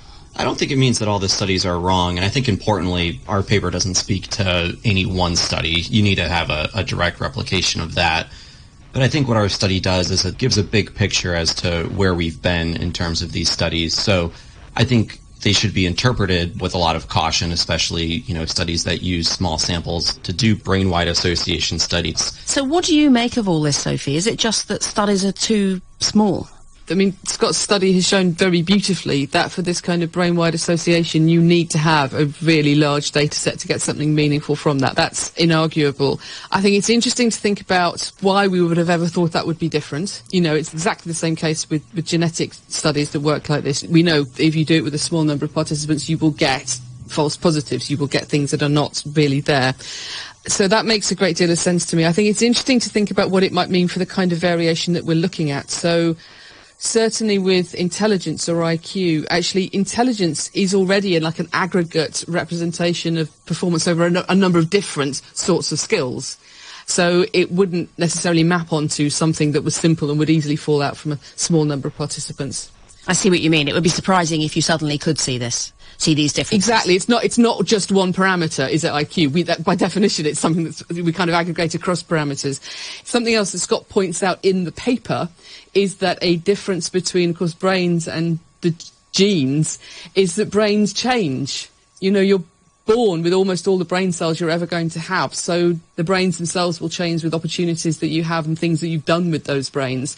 So again, I think that speaks to a complexity here between what differences between people mean when we're actually looking at the brain, and then how that would relate to performance. It's not that you've got some fixed property that the brain is representing and then your behaviour in your brain will just play out like that in a fixed way over your whole life. And Scott, was this something that people had suspected in the field might be happening all the time? Were people already saying, we need to have much, much bigger studies, and what you've done is demonstrate why rather neatly? Was this already a concern for people? Yeah, there were definitely groups of people who had this concern, really dating back even about a decade ago. And I think that was a major reason why there's been some of these large consortia efforts, like the Adolescent Brain Cognitive Development Study with the UK Biobank, collecting thousands of individuals to do this type of research. And so I think there was suspicion about it, but, these studies didn't exist previously, so you couldn't know what the true associations were between the brain and these complex behaviors, because we just didn't have a sample that was large enough to get at a reproducible measure of it. And that's what our study demonstrated. And where would you say, Sophie, that this leaves neuroscience? Because in a way, you may hear about this and then think, this shows that none of it's any good. It's all pointless. We need hundreds of thousands, and getting hundreds of thousands of brain scans is, of course, really difficult and really, really expensive. Or is there still lots that's worth looking at? Well, obviously, there's masses of things we're still looking at. This is just one thing that you can do with MRI or fMRI data. Not all brain imaging studies are or should be considered to be brain-wide association studies. So a study saying I'm interested in these sets of tasks and not in differences between people, but just how do brains solve this problem? How does that relate to the clinical literature? That's all unaffected. There are many other sorts of studies you can do. So, Scott, what would you like to see for how these large-scale studies could work in order to give us some really meaningful answers about the whole population? Is there still a way of doing them? Ideally, into the future, what I would like to see is a requirement for any sort of data collection that those data are then shared across labs, because that's one way to accrue a larger sample is through data sharing and researchers sharing with each other. And you could start to pull together a fairly large sample that way. Scott Marek and Sophie Scott. Now, Anne, as Sophie says, brain scans are still, of course, very useful for identifying the specific parts of the brain that do different things. And presumably they are really essential for doctors in diagnosis. Yeah, they're really useful. For instance, if you think you might be suffering from dementia, because it can tell you what type, how it's progressing, whether you're responding to treatment, and importantly as well, whether there's anything else going on, like a brain tumour or a stroke. Now, Anne, I wanted to ask you about a new study that's just been presented at the Euro Anesthesia Congress in Milan, in Italy.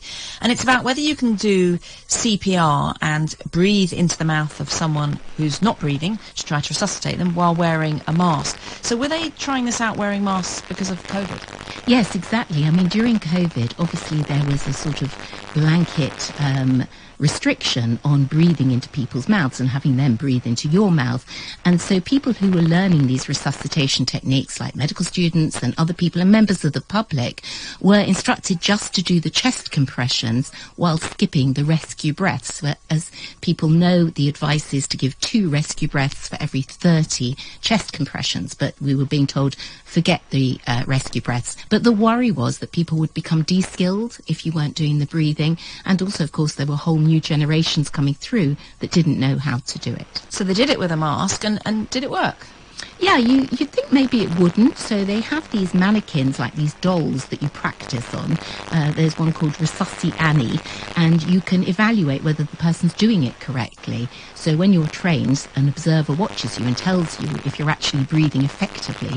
And they actually found, by observing people who were wearing masks, the sort that would protect you from COVID, that indeed they seem to be just as effective as giving a breath to the mannequin. That seems quite surprising in a way, doesn't it? And that's why this was a really good study. It also suggests that you don't need that strong a breath when you are resuscitating someone, giving the rescue breaths. What you actually need to do is to know how to tilt the chin up so that it gets the airway in the right position. And then even quite a small breath can be highly effective. Yeah, so it's all about technique there. Well, thank you for that, Anne.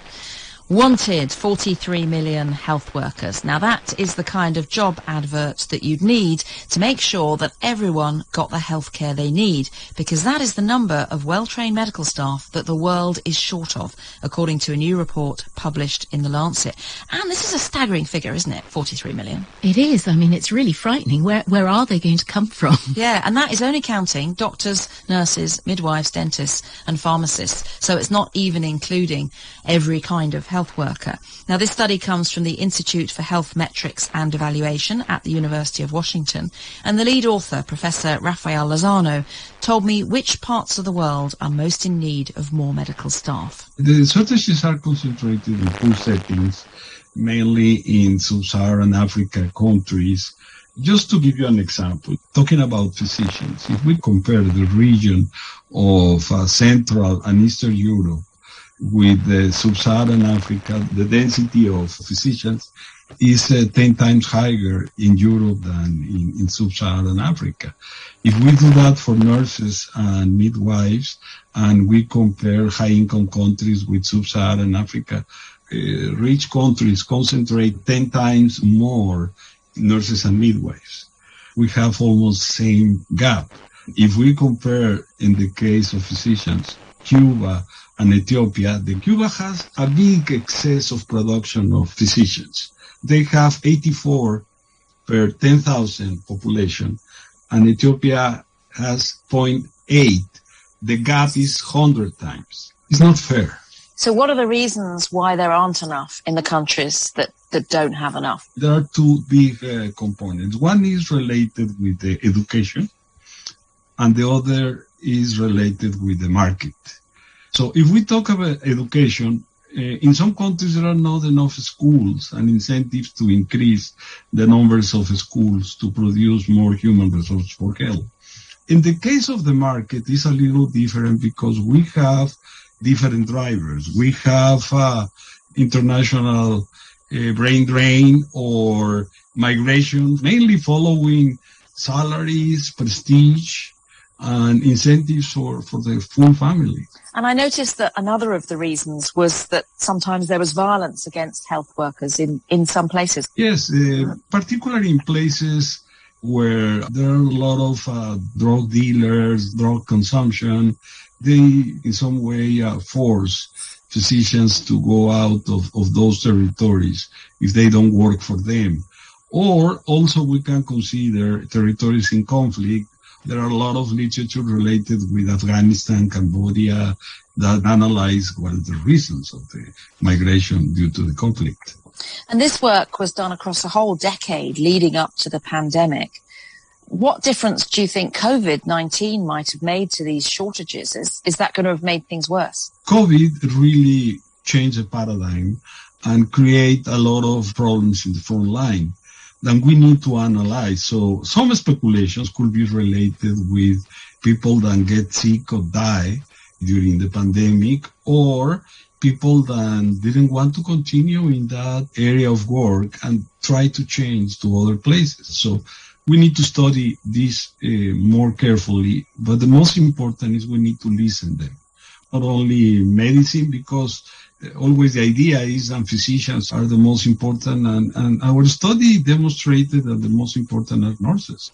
What are they thinking? Professor Rafael Lozano. This is Health Check from the BBC. I'm Claudia Hammond, and my guest today is family doctor Anne Robinson. Now, Anne, this number that's needed is so high, it feels almost like an unmanageable problem, and it's not just about vacancies, it's almost about whole health systems, really, isn't it?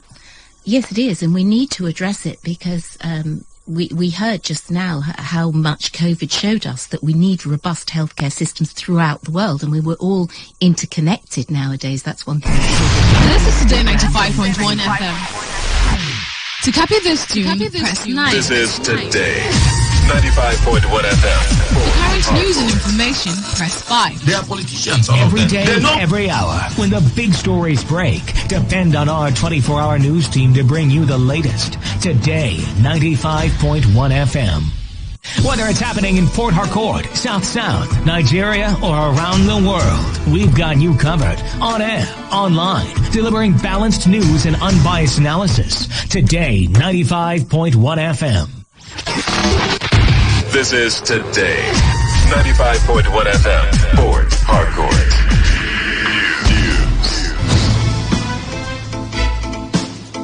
A very good afternoon to you. This is the Word News at 12 on your Premium Talk Radio, Today 95.1 FM. I am Gloria Karibi Tombury. We start with the headlines. Federal government approves salary increase for staff members of Nigerian Ports Authority. Chief of Air Staff Oladayo Amao charges personnel to remain neutral in February and March elections. Governor Ben Ayade alleges importation of militants by opposition parties to wreak havoc during elections in Cross River State. On the foreign scene, Indian government directs Twitter and YouTube to block links sharing documentary on role of Prime Minister Narendra Modi in 2002 riots. Now the details.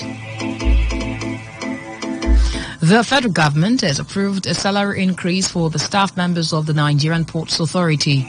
The Minister of Transportation, Muazu Sambo, made this known at the Long Service Award organized by the management of the NPA. Sambo commended the management of the agency for their commitment to staff welfare.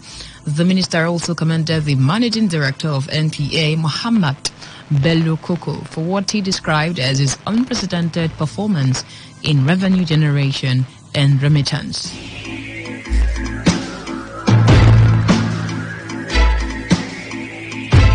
The Chief of Air Staff, Oladayo Amao, has asked personnel to be apolitical and remain neutral in the elections scheduled to take place in February and March.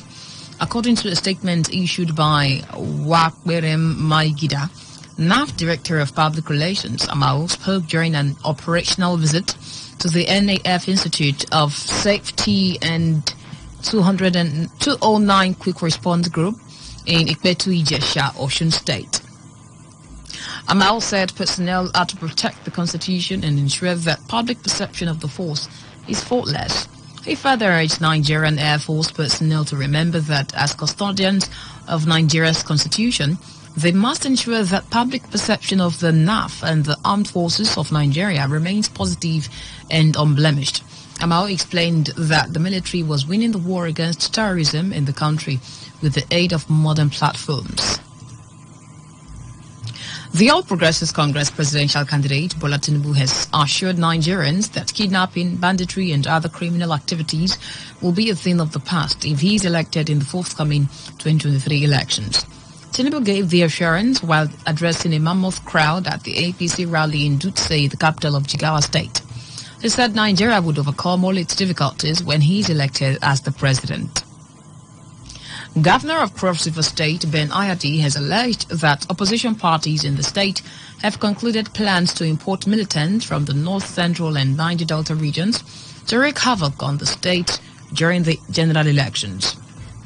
Ayadi further alleged that a large cache of firearms had been discovered buried somewhere in the state.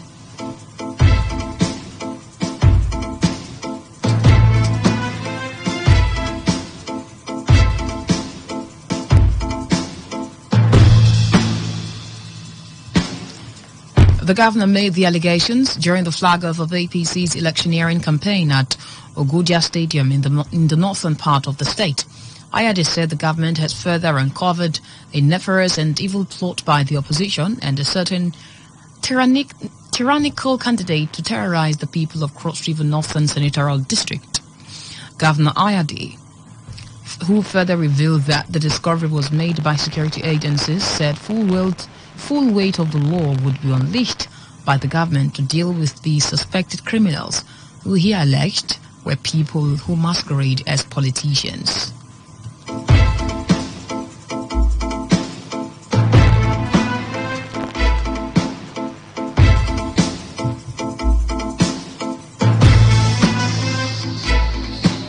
Gunmen have killed 2 persons believed to be members of the All Progressives Congress in Ebonyi State. The incident is reported to have occurred in Nkpuma Akata community in the Easy local government area of the state. Report says the APC meeting was going on late on Friday in the community when the gunmen stormed the venue and opened fire. The hoodlums, who were said to be 2 in number, reportedly came on a motorbike and quickly zoomed off, having completed their mission. 2 persons were confirmed dead while 2 others are receiving treatment. The River State Police Command has called on members of the public to disregard a video of a man with machete cuts all over his body, making the rounds on social media and tagging it to be chaos happening in the state. The command in a statement described the video as false, baseless, and a calculated attempt to destroy the peaceful and coexistence among different tribes in the state. The statement, which was signed by the command's public relations officer, Grace Iringa Koko, noted that nothing of such happened in River State, stating that the video in question trended a few years ago and that the victim in the video was allegedly attacked by members of a rival cult group.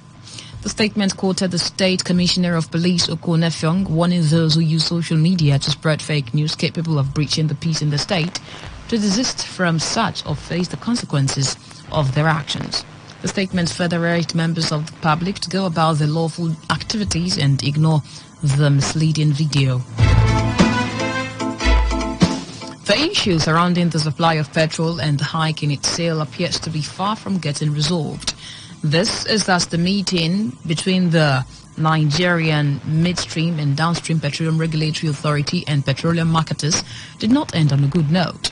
Speaking to newsmen after the meeting, the state chairman of the Petroleum Produce Retail Outlet Owners Association of Nigeria, Francis Dinkwa, said the NMDPRA cannot give them orders that are unfavorable to the masses while sitting in their office, criticizing the regulatory body for threatening to shut down their filling stations.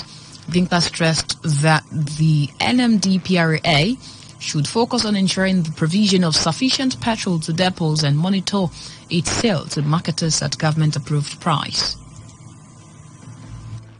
We are stakeholders will sit together and know how to implement it. Don't come and give us instructions that are not palatable to the masses. We are interfacing with the society, so you cannot stay in the office and know what the people are doing. If you have a price of 148 official and it's not going down well with the masses, now you want to increase to 180, we are saying, let us sit down and discuss this issue so that we can decide the way forward. And you say you don't want to sit down and discuss it, you want to give us instruction by Monday, Tuesday, you will shut down everywhere. Rivers people cannot suffer for the problem of the whole of this nation. We want us to discuss is how are filling station owners going to be getting fuel directly from this depot at the government official rate? Who is going to enforce it? If they are able to enforce that, we will be able to sell at the government rate. Number two, petrol should be given in proper quantity to the depots, especially the government-owned depot. If you give a food fuel, with time, prices will come down, and better still, subsidies should be removed. Thinkba, however, noted that if the NMDPRA goes ahead with its threat to shut down filling stations from Monday, Petron will have no option but to lock down the filling station. Allow status quo to maintain, put fuel into the system, let us work together to see how the situation can naturally and business-wise come down by itself. If they go ahead to fulfill their threat, that by Monday, Tuesday, they will see filling stations in River State. We will not have any option than to lock our filling stations so that Today FM Sifananya Obimle Undukwe reports that the NMDPRA on Friday held a meeting with Petron and the Independent Petroleum Marketers Association of Nigeria over the sale of petrol in River State above government-approved price. Marketers have, however, argued that they are selling at the current rate because they also buy from private depots above government price, calling on NMDPRA to go after depot owners instead. Meanwhile, the Independent Petroleum Marketers Association of Nigeria has called on the Department of State Services and other security agencies to prevent the threat by some people they allege to be cabals in the petroleum sector to shut down their filling stations over refusal to increase fuel price. Factional chairman of IPMAN in River State, Joseph Obele, who spoke to newsmen after a meeting with the Nigerian Midstream and Downstream Petroleum Regulatory Authority, said marketers' refusal to sell petrol above 290 naira is due to the already existing hardship in the country. Obele, while describing the attempt to appropriately review petrol prices as wicked, further disclosed that IPMAN will resist plans by any group to seal up their stations. He also reiterated calls for fuel product to be supplied directly to government depots rather than private-owned depots.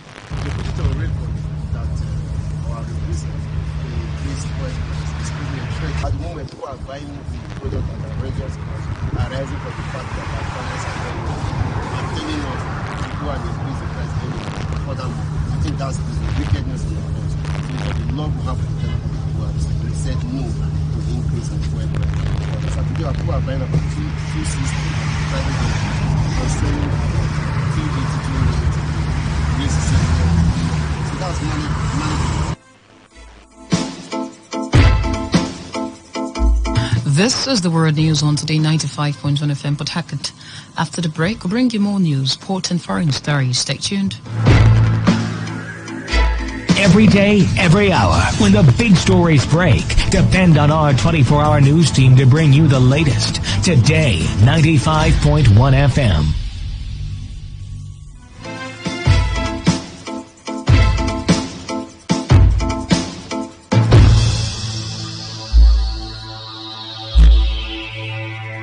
Minutes gone past the hour of 12. A warm welcome back. The news continues. The Nigeria Governors Forum says it has received a briefing from the Governor of the Central Bank of Nigeria, Godwin Emefiele, on the Naira redesign, its economic and security implications, including the new withdrawal policy.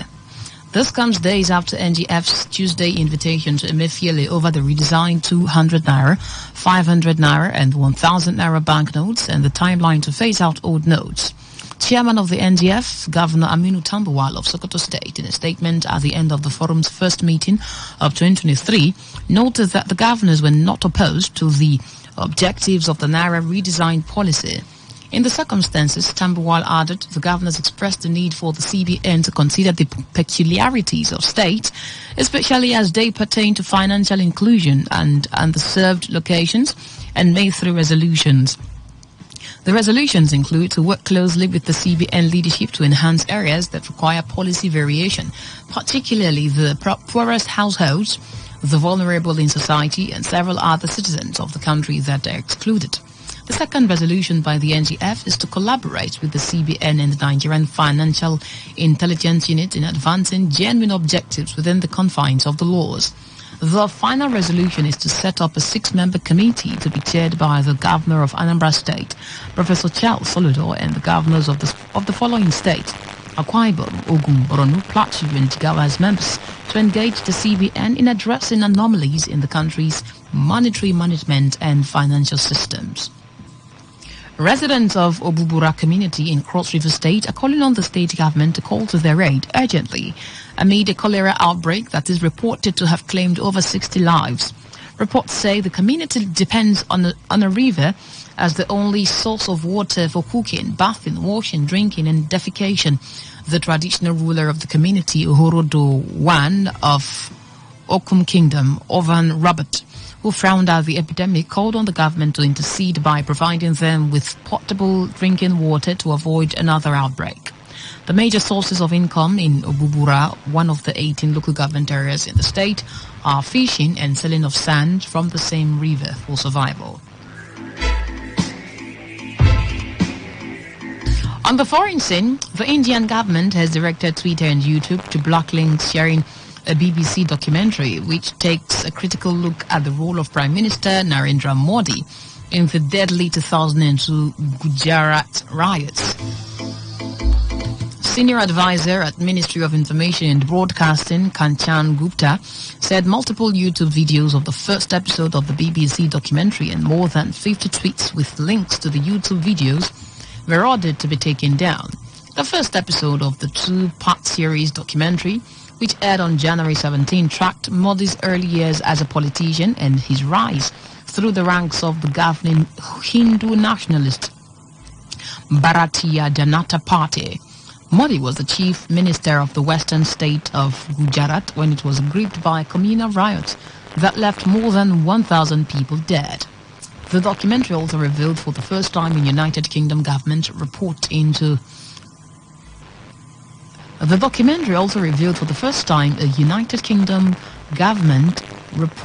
the deadly 2002 religious riots. Brazil's President Luiz Lula da Silva has dismissed the country's Army Chief General Julio César de Arruda in the wake of the storming of several government buildings by the supporters of former President Jair Bolsonaro. Lula did not immediately release a statement on the replacement, but the official website of the Brazilian Armed Forces said General Julio César de Arruda had been removed as head army. Arruda was replaced by General Thomas Miguel Ribeiro Paiva, who had been head of the Southeast Military Command. The move comes weeks after supporters of Bolsonaro stormed the National Congress, the Presidential Palace, and the Supreme Court in Brasilia on January 8. Rioters had called for the military to intervene to overturn Bolsonaro's loss to Lula in the presidential election. More recently, the left-wing Brazilian leader said his government would purge hardcore Bolsonaro loyalists from the security forces. To date, more than 2,000 people have been arrested in connection with the riots. In sports, the Flying Eagles will intensify preparations for the 2023 Africa U20 Cup of Nations when they resume training on the grass pitch of the Moshood Abiola Stadium in Abuja tomorrow. Ladan Bosa's side has been training on the AstroTurf pitch of the FIFA Gold Project facility since they set up camp in the Federal Capital Territory last year. Matches at the 2023 U20 AFCON will be played on natural grass pitch, hence the need to change the team's training venue. It will also allow the Golden Eaglets to have full access to the Gold Project pitch as they resume training tomorrow morning. The 7-time African champions will face Zambia in a double-header friendly on January 27 and 30 at the Moshood Abiola Stadium. The Flying Eagles will face hosts Egypt, Mozambique and Senegal in Group A at the competition. That's it on the World News at this hour on Today 95.1 FM. To end the news, here is a summary of the major stories.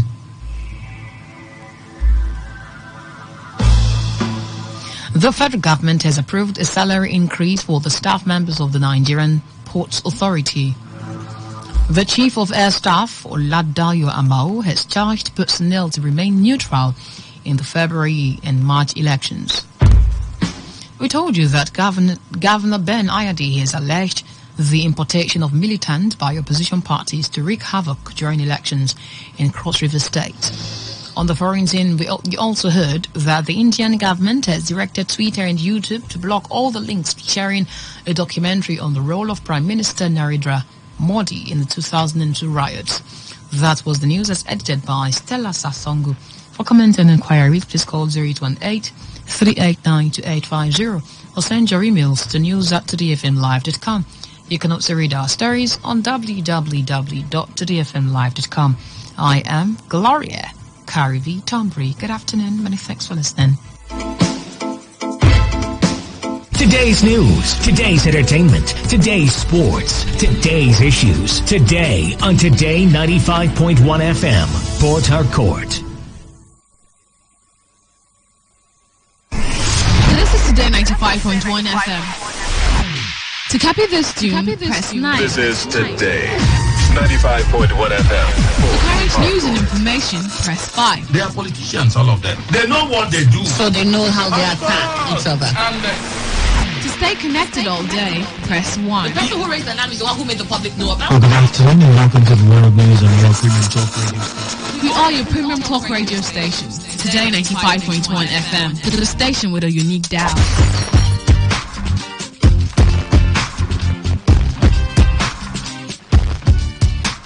Port Harcourt, are you ready? Today 95.1 FM, the voice of the people. All right, it's your super duper show. Talk your own. Make Nigeria better.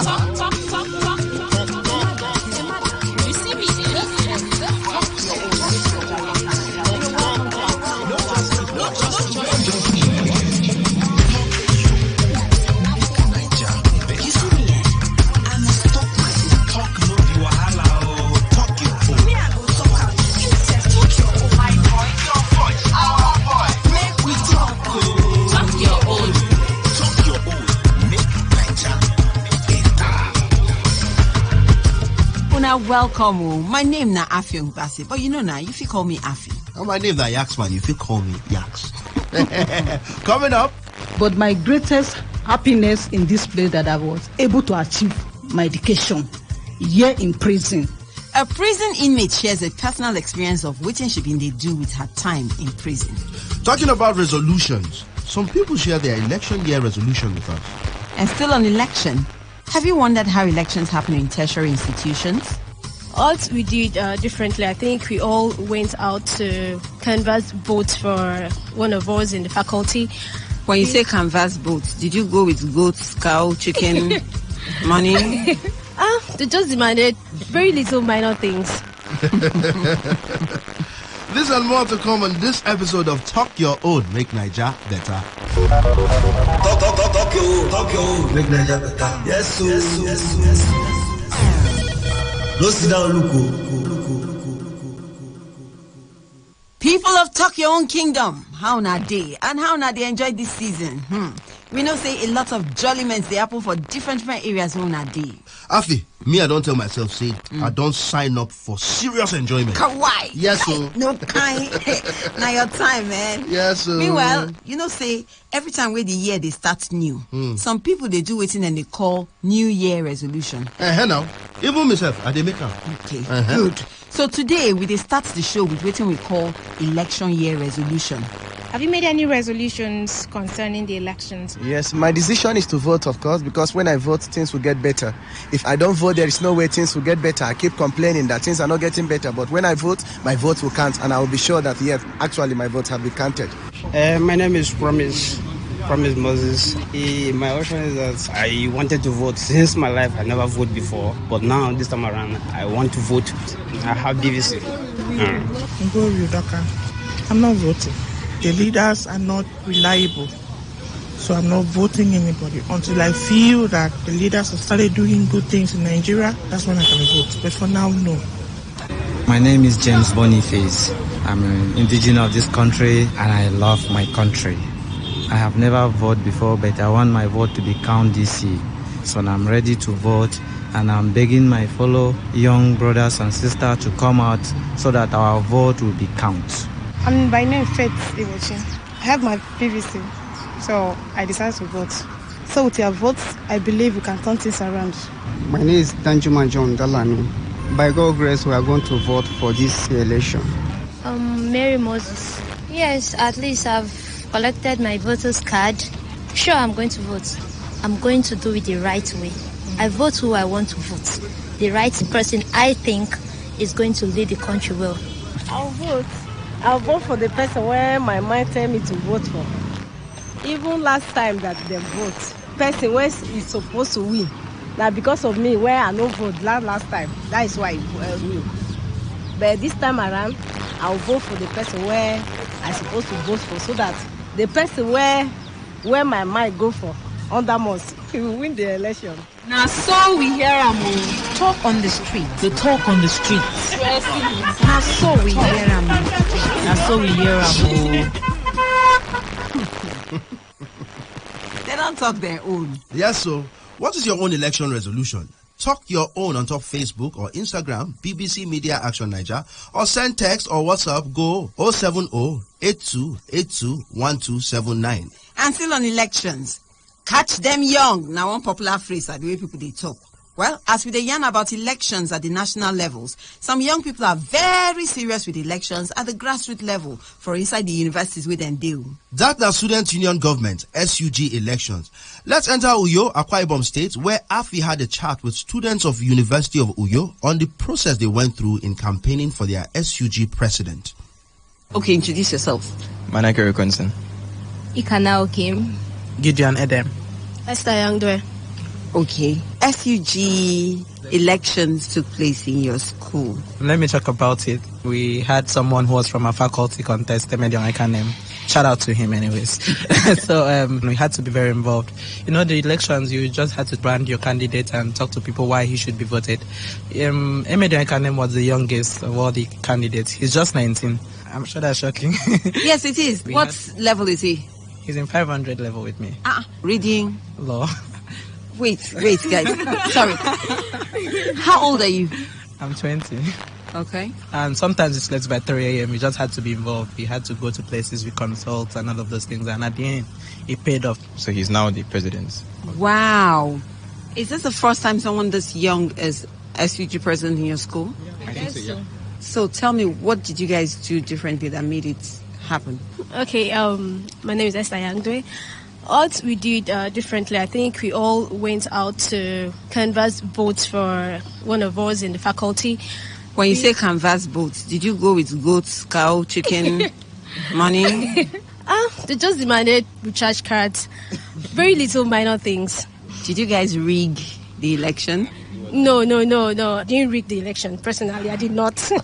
Okay, let me come to you, Manakere. How did the election actually go? Was it an online voting thing? Was it there was ballot boxes and all that? Okay, at first there was a manual election.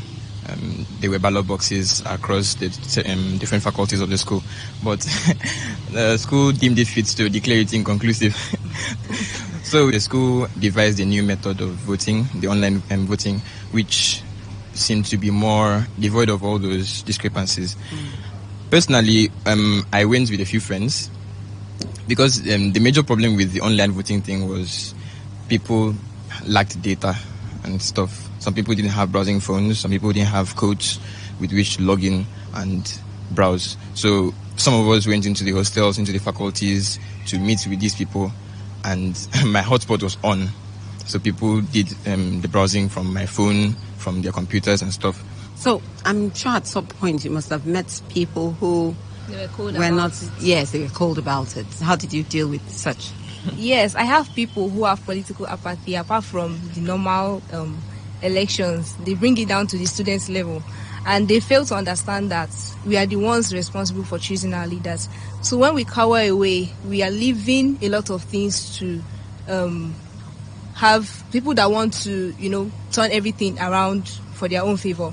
Like people who want to rig, people, you understand? So I had to educate them on why they should get involved in electing their leaders. Finally, some of them that I know, voted at last, and it paid off. What lessons did you learn in this, your school participation, the politics you had in this SUG thing? I want to talk about participation, like she said. Sometimes most of us just leave it for others. We feel that our votes do not count, but then it does. Also, let me just bring something to you. There were 3 persons from my candidates, but at the end of the day, these guys just collaborated and brought out 1 person. So we should not be too naive to collaborate. That is the lesson I've learned. And you? Faculty of Law is like one of the smallest faculties in the school, and we producing an SUG president is a feat. So it had to take everybody, those who wanted to be cold, those who wanted to be on the fence, it had to take all of them to come out for this person. So I believe that if we extend this behavior attitude to Nigeria and get people, the old, the young, everybody educated, just come out and vote a candidate of your choice, then we'll have more political participation, and then we will have the leader of our dreams.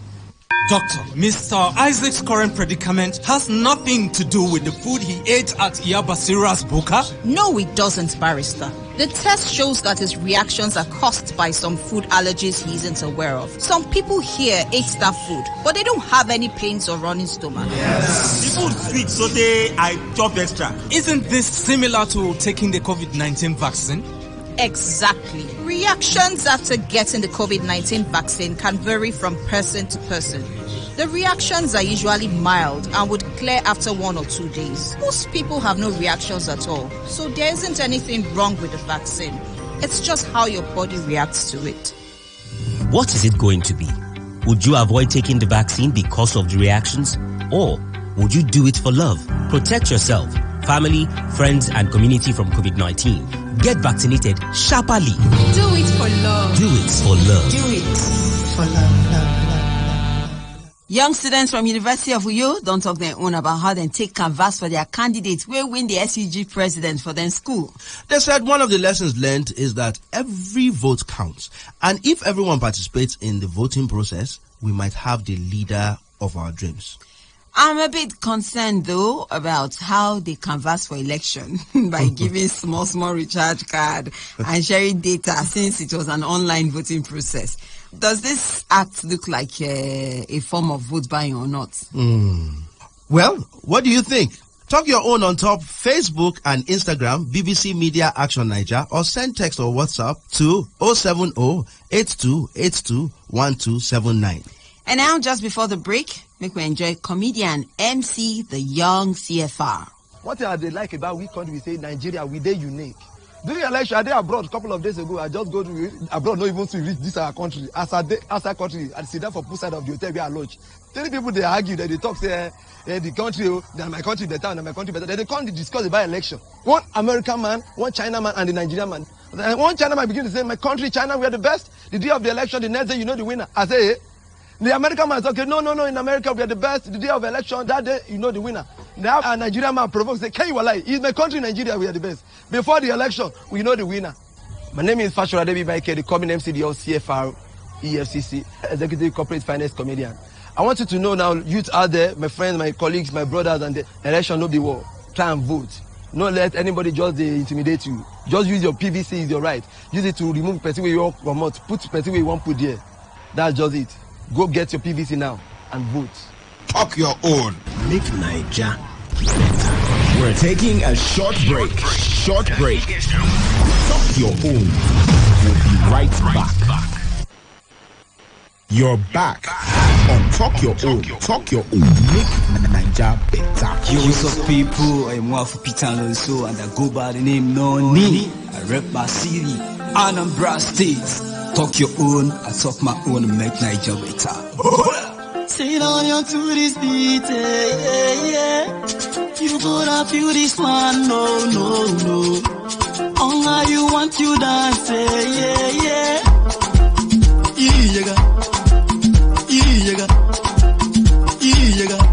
Baby, you want me, Asa, you want me, baby, you want me,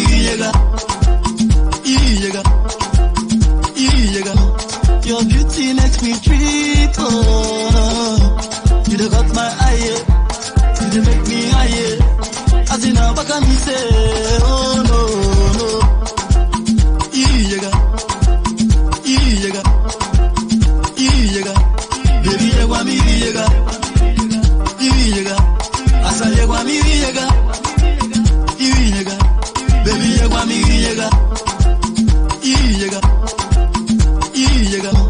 Your beauty makes me treat, oh. You done got my eye, you done make me high. As in a back me say, oh no, baby, you want me, That's a song by Noni. Big ups to all upcoming artists all over Nigeria. All right, the show moves on to Abeokuta this time around, the capital of Ogun State. And this time we head to Old Abeokuta prison. Let's hear from a young lady waiting inside the prison. Tell us about you.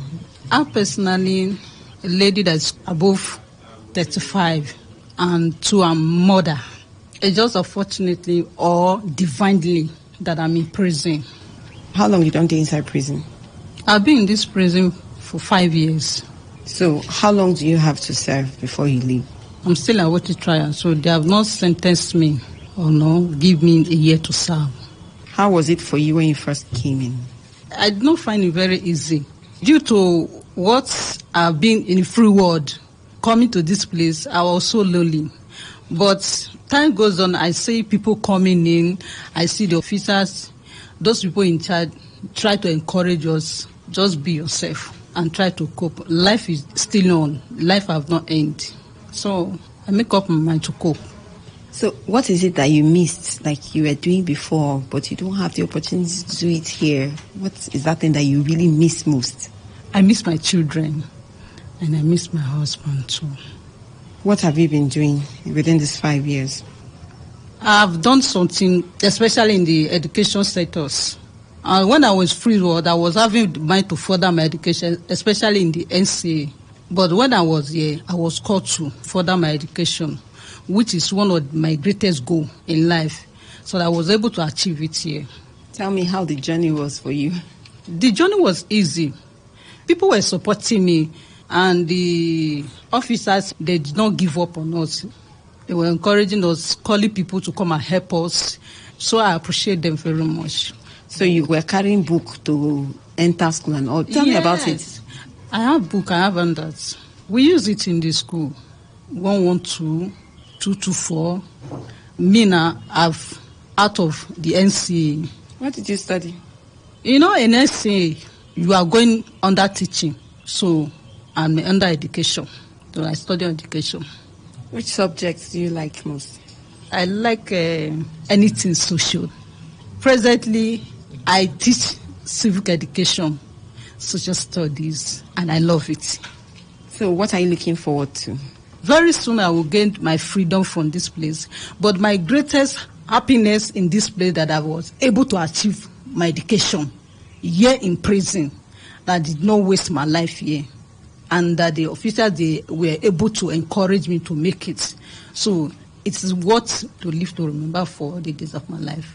Now what I'm looking forward to, and when I go out, I will go and teach, because I want to become lecturer. I want to lecture in the university. Even in this place, I used to lecture the year one.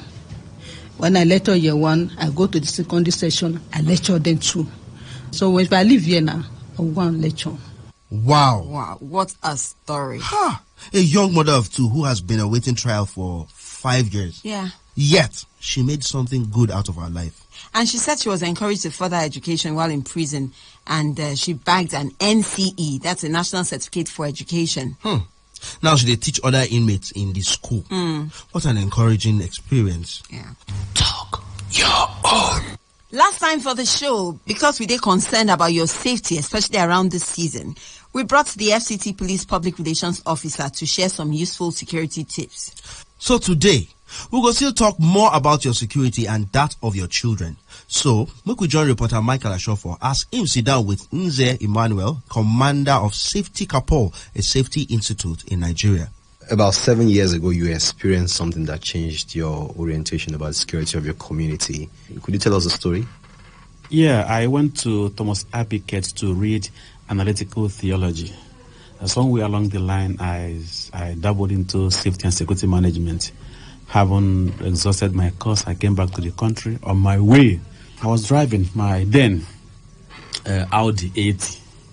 I went down, was enjoying myself. I was happy I entered the East through Asaba axis, or somewhere one of these transporters along their park. Just opposite there, some boys came.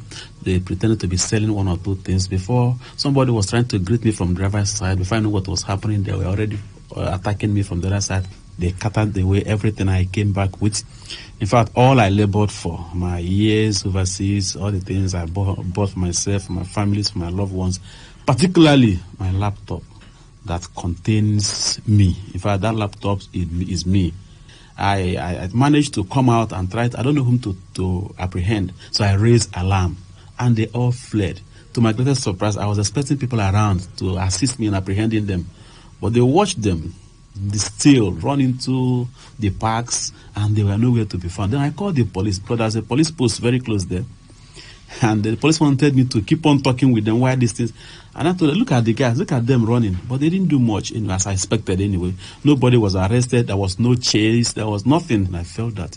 Could it be because they do not know what to do? And then I begin to think that really something needs to be done about creating safety and security consciousness. So, generally, how would you describe the attitude of Nigerians towards security? Well, generally, Nigerians are not as security conscious as they ought to be. So that is why our primary target is to create that security consciousness. Do you know that if people had known what they are supposed to do, that security is everybody's business, they wouldn't have left me to be the only person pursuing that robber. Like today now, honestly, there is a change. There's a lot of improvement. For example, today now, we are championing this issue of child school safety. I know that there are some people who may have given birth to their children, and they go to the school and they come back with a particular strange ailment. Sometimes people think, it's natural, it's a common phenomenon. No, we need to know, how many biscuits does your child eat before he or she comes back to your house? Who lay hands on these children? Who are their teachers, these aunties and uncles? Who are they? Who picks them before and after schools? Who are their friends? We need to know. My own days, I did my, what you call nursery today. Those days, we call it Ntakara in Asaba, Delta State. That was Bende State then. Now, those days, we don't pay school fees. They even give us food. And there are such challenges that are prevalent now that we don't have. Abduction, stuff, we are not dominant. We're not prevalent then. But today, you see, you can even ask Okada man to go and bring your child from school. The Okada man will go carry your children and you will not see them again. Because some of these Okada men are not profiled. They don't have ID card. In fact, they don't go through security checks. Their leaders are not trained. We need to bring these people together, train them, because safety and security is everybody's business. He spoke on a lot of safety measures, yes, but let's focus on the child school safety. Yes, on that. Nze Emmanuel will be commander of Safety Kapo. Say, as a parent, you guys know who your pikin teacher for school be, waiting them they give your pikin chop for school, and who their friends be. He follow talk say, you suppose know in total the identity of who they carry your children go school and come back from school. All of these and more will combine to champion the safety of your child. Una don't hear. What more will you be doing now as it concerns the safety of your child while in school? Share with us on top Twitter at Talk Your Own, and on Facebook and Instagram na the same name, BBC Media Action Niger. Right away, make we check what's in there happen on top those pages. On election matters, the first one what they see here is, say, for me, I think the only way to be safe from all these unfortunate events is, let us get our PVC to bring in God-fearing people who will help us. I am Sanga James, Dr. Colex from Zakibiam, Benue State. And from SA, public debate should not be limited to presidential aspirants but other political office contenders. For on top Twitter, at Maykudi001 say, I will not talk or complain. February, my PVC will break my silence. And at Solo Yankee talking on say, hope say our vote will count. On top police reform matter, Malaki Onuzuluke, all the way from Anambra State, say talking about public emergency numbers responses down here in Anambra State, you better solve your problems yourself than to trust, wait or hope on responses from any emergency number, because they never pick.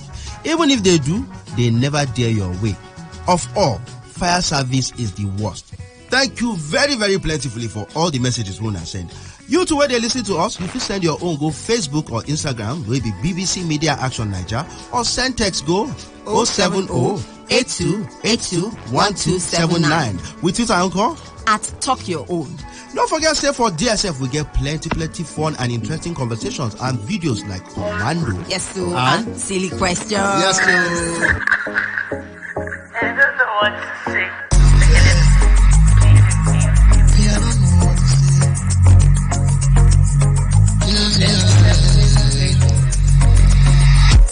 Everything go good, everything go nice, last, my brother. Everything go smooth, everything go nice, last, my sis. Everything go good, everything go nice, last, my brother. Everything go smooth, everything go nice, last, my sister. Keep doing what you're doing. I must talk my own. I go talk. Talk your own. Make Naija better. That's now our program for today. We've been here waiting some people don't make as their New Year resolution concerning the elections in Nigeria. Waiting be your own. We also heard about the processes that university students follow during SUG elections for inside universities in Nigeria. How can university election be made to encourage young people to participate more in Nigerian elections? Our text message number remains the same. 070-8282-1279. Don't forget, Amo. Time to come out microphone from mouth. Carry chicken leg, replace them. Jump. You don't reach. From talk your own to chop your own. Yes, so I am Yaxman. See you next time. And I am Afi. Bye for now. Talk Your Own is made by BBC Media Action Nigeria